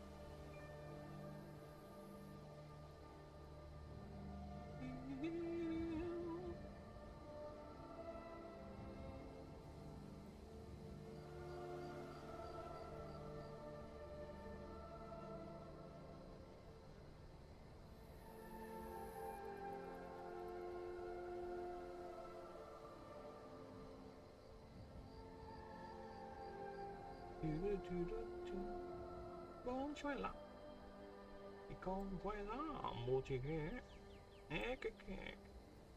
một chiếc chả thì đi con quay lắm một chiếc cái thì bông thôi chỉ đi con nói thì chẳng một chiếc chả chỉ đi con quay lắm. It's a Filipino song here called Buchike. Yeah. It's like a parody of random words. It doesn't mean anything, but it does sound surprisingly Chinese. What can I say?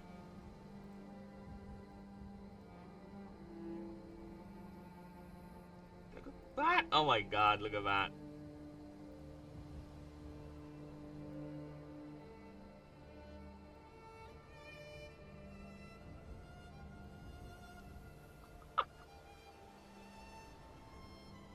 I'm sorry, what? Where did this Kamiko showcase came from?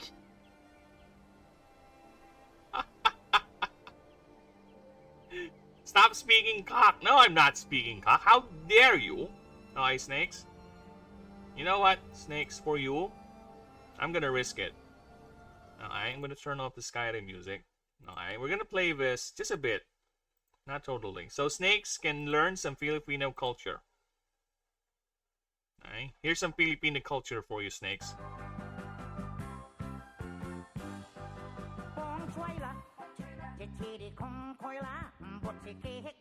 See? That's not speaking cock. That is culture right there. Alright? Enjoy.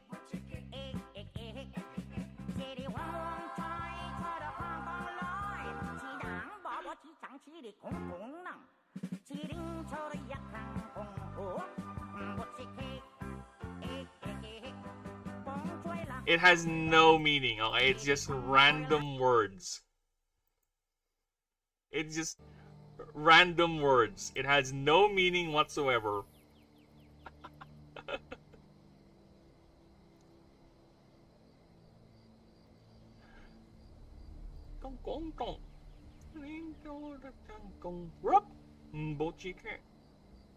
I'm sorry, Nullflip. This is supposed to be your showcase, but I had to draw a Kamiko kicking your ass to show your elasticity, okay?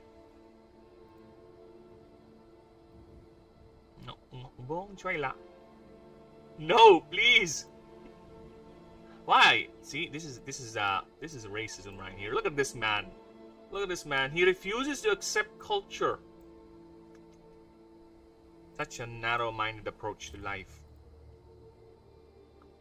I'm sorry, but what the fuck? Look at that. Ah! I'm not even done yet with the Kamiko. Because the Kamiko is known to use energy, or basically has anime power levels, so we're not yet done with that.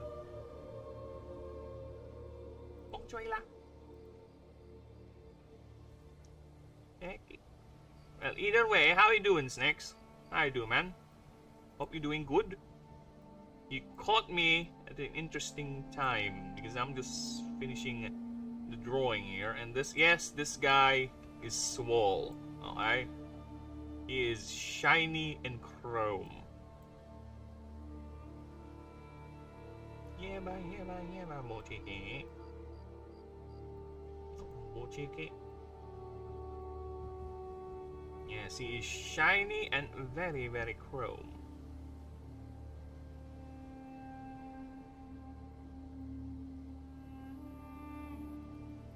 He's brimming with power, this one.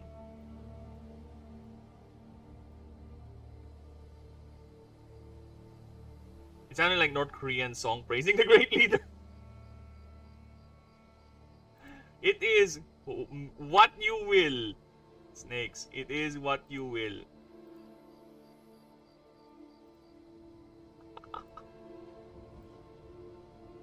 It's like 1970s, I think the song was made. It is very old. It's very old, or 1970s or around 90s, I think, late 90s. It is quite the old one.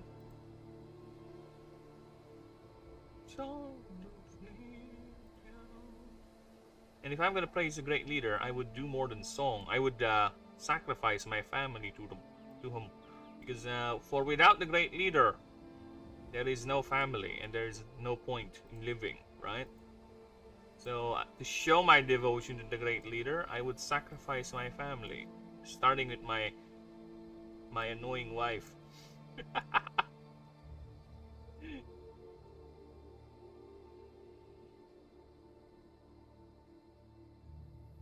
What? I know this is copyrighted. Is there not a song that's not copyrighted? God damn it. Everything is bloody copyrighted nowadays. Yeah, this is a Wardrunner, I think. Yep. This is a Wardrunner from Helvegen. I wish I can play it, so you guys can bask in some Nordic or Viking-inspired music, but no. I'm gonna get fucked by copyright, so no. If you want to listen to it, go ahead and search for it. Again, it is Wardrunner Helvegen. Helvegen!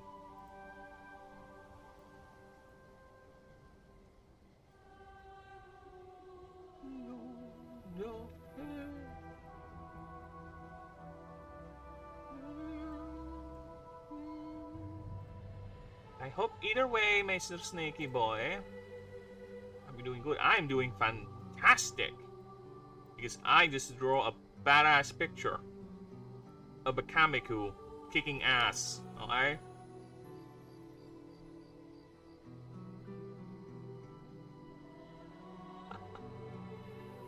Look at that.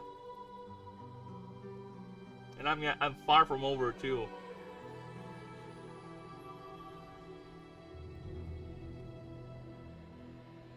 Damn, there's like 30 people watching the vertical of this stream. I prefer to be here. Wow!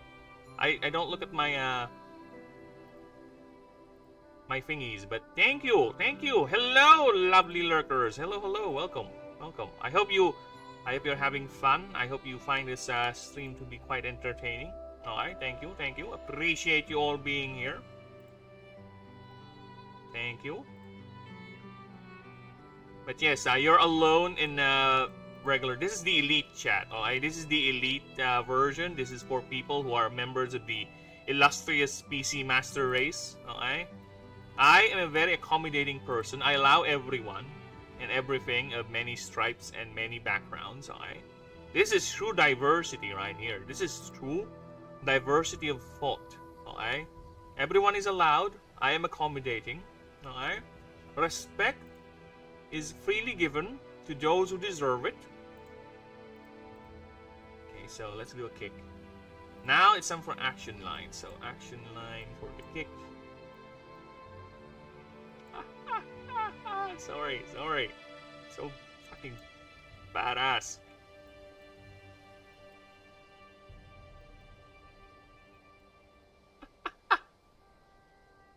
I cannot. This is just, again, this is for this creature. Alright?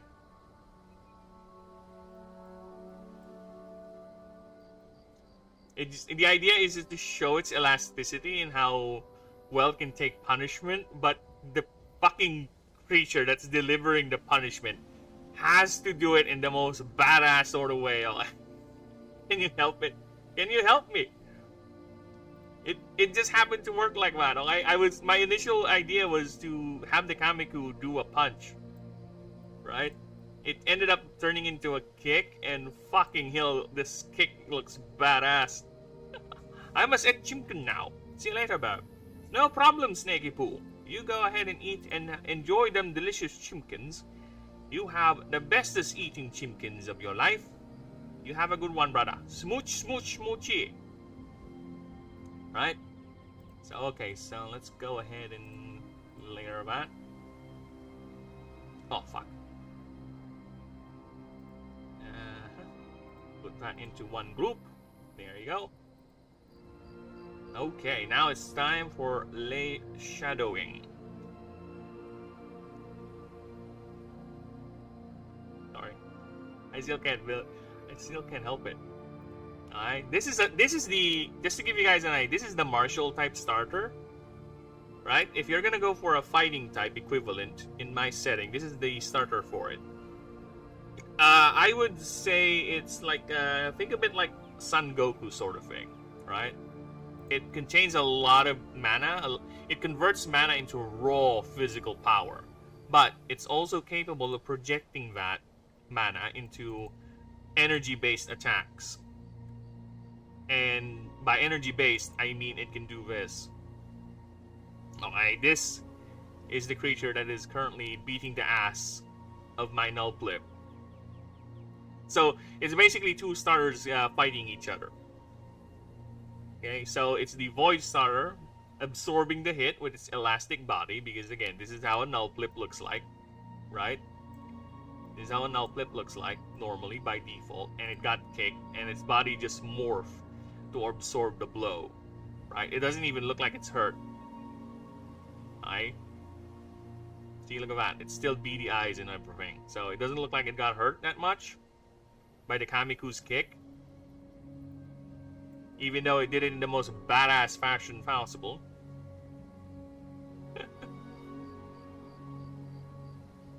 Sorry, I'm so biased with my work.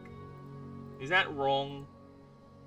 I don't know. If it's wrong to be biased with something this awesome, I'll be the most biased thing in existence. I have pride in my work, what can I say? Okay, now time for the shadows.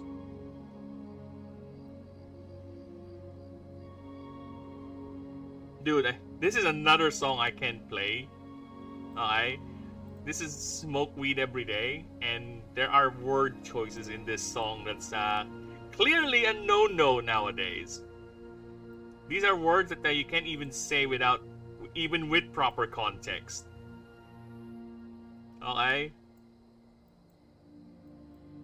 You gotta have a certain racial trait in order for you to say these words.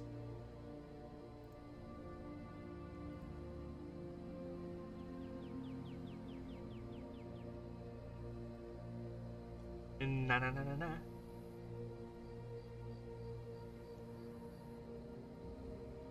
It's the motherfucking dude draw. Yeah, my playlist is quite varied, to be honest. It features a lot of songs from many different genres, because the way I go about appreciating music is either I hear it in the background somewhere, or a friend recommended it to me, or I heard it in a movie, or I heard it from a game, and I just, you know what, I like that song, let me put it in. But if you were to ask me which bands I really like, I cannot say anything. I cannot give you an answer. You know why? Because I just remember the songs, not the bands. Yeah, that's how my brain works. I really don't recall any of the... I don't have any particular band I like. Or any group. I am more of the... I heard the song, this one's a nice song, I like it, and therefore it's in my playlist. Other than that, no. You cannot, you call me a poser or whatever, but when you ask me for a band, I don't know, I just like their songs, whatever. Doesn't matter. Because I grew up not in really into the whole culture where other teenagers have these soundtracks, they have mixtapes and all that. I grew up a fucking nerd, alright? By nerd I mean women and all that. Being a spoiled brat. I grew up playing a lot of video games. Flexing my wealth into getting women. Girls, whatever. Yeah, most of the time I spend doing that. But when it comes to music, it's like, oh, I like that song. Nice. That's it. So, even though with that scattershot approach to music, I have like a playlist here of 500 songs. 513. And there's a lot of combinations from games, like games, movies, and all that. And one of them is Hellfire. Yeah, that's a good one. Oh. Back when Disney had tits. Alright? Heat and tits. Back when they have that. Nowadays, I don't know what they have. Okay. I'll be back in a bit. And I'll clip absorbing. I just need to check, guys. I think it's time for me to go. Give me a few moments, people. It's so quick, I don't even need to put the BRB screen. Just enjoy the picture.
Okay.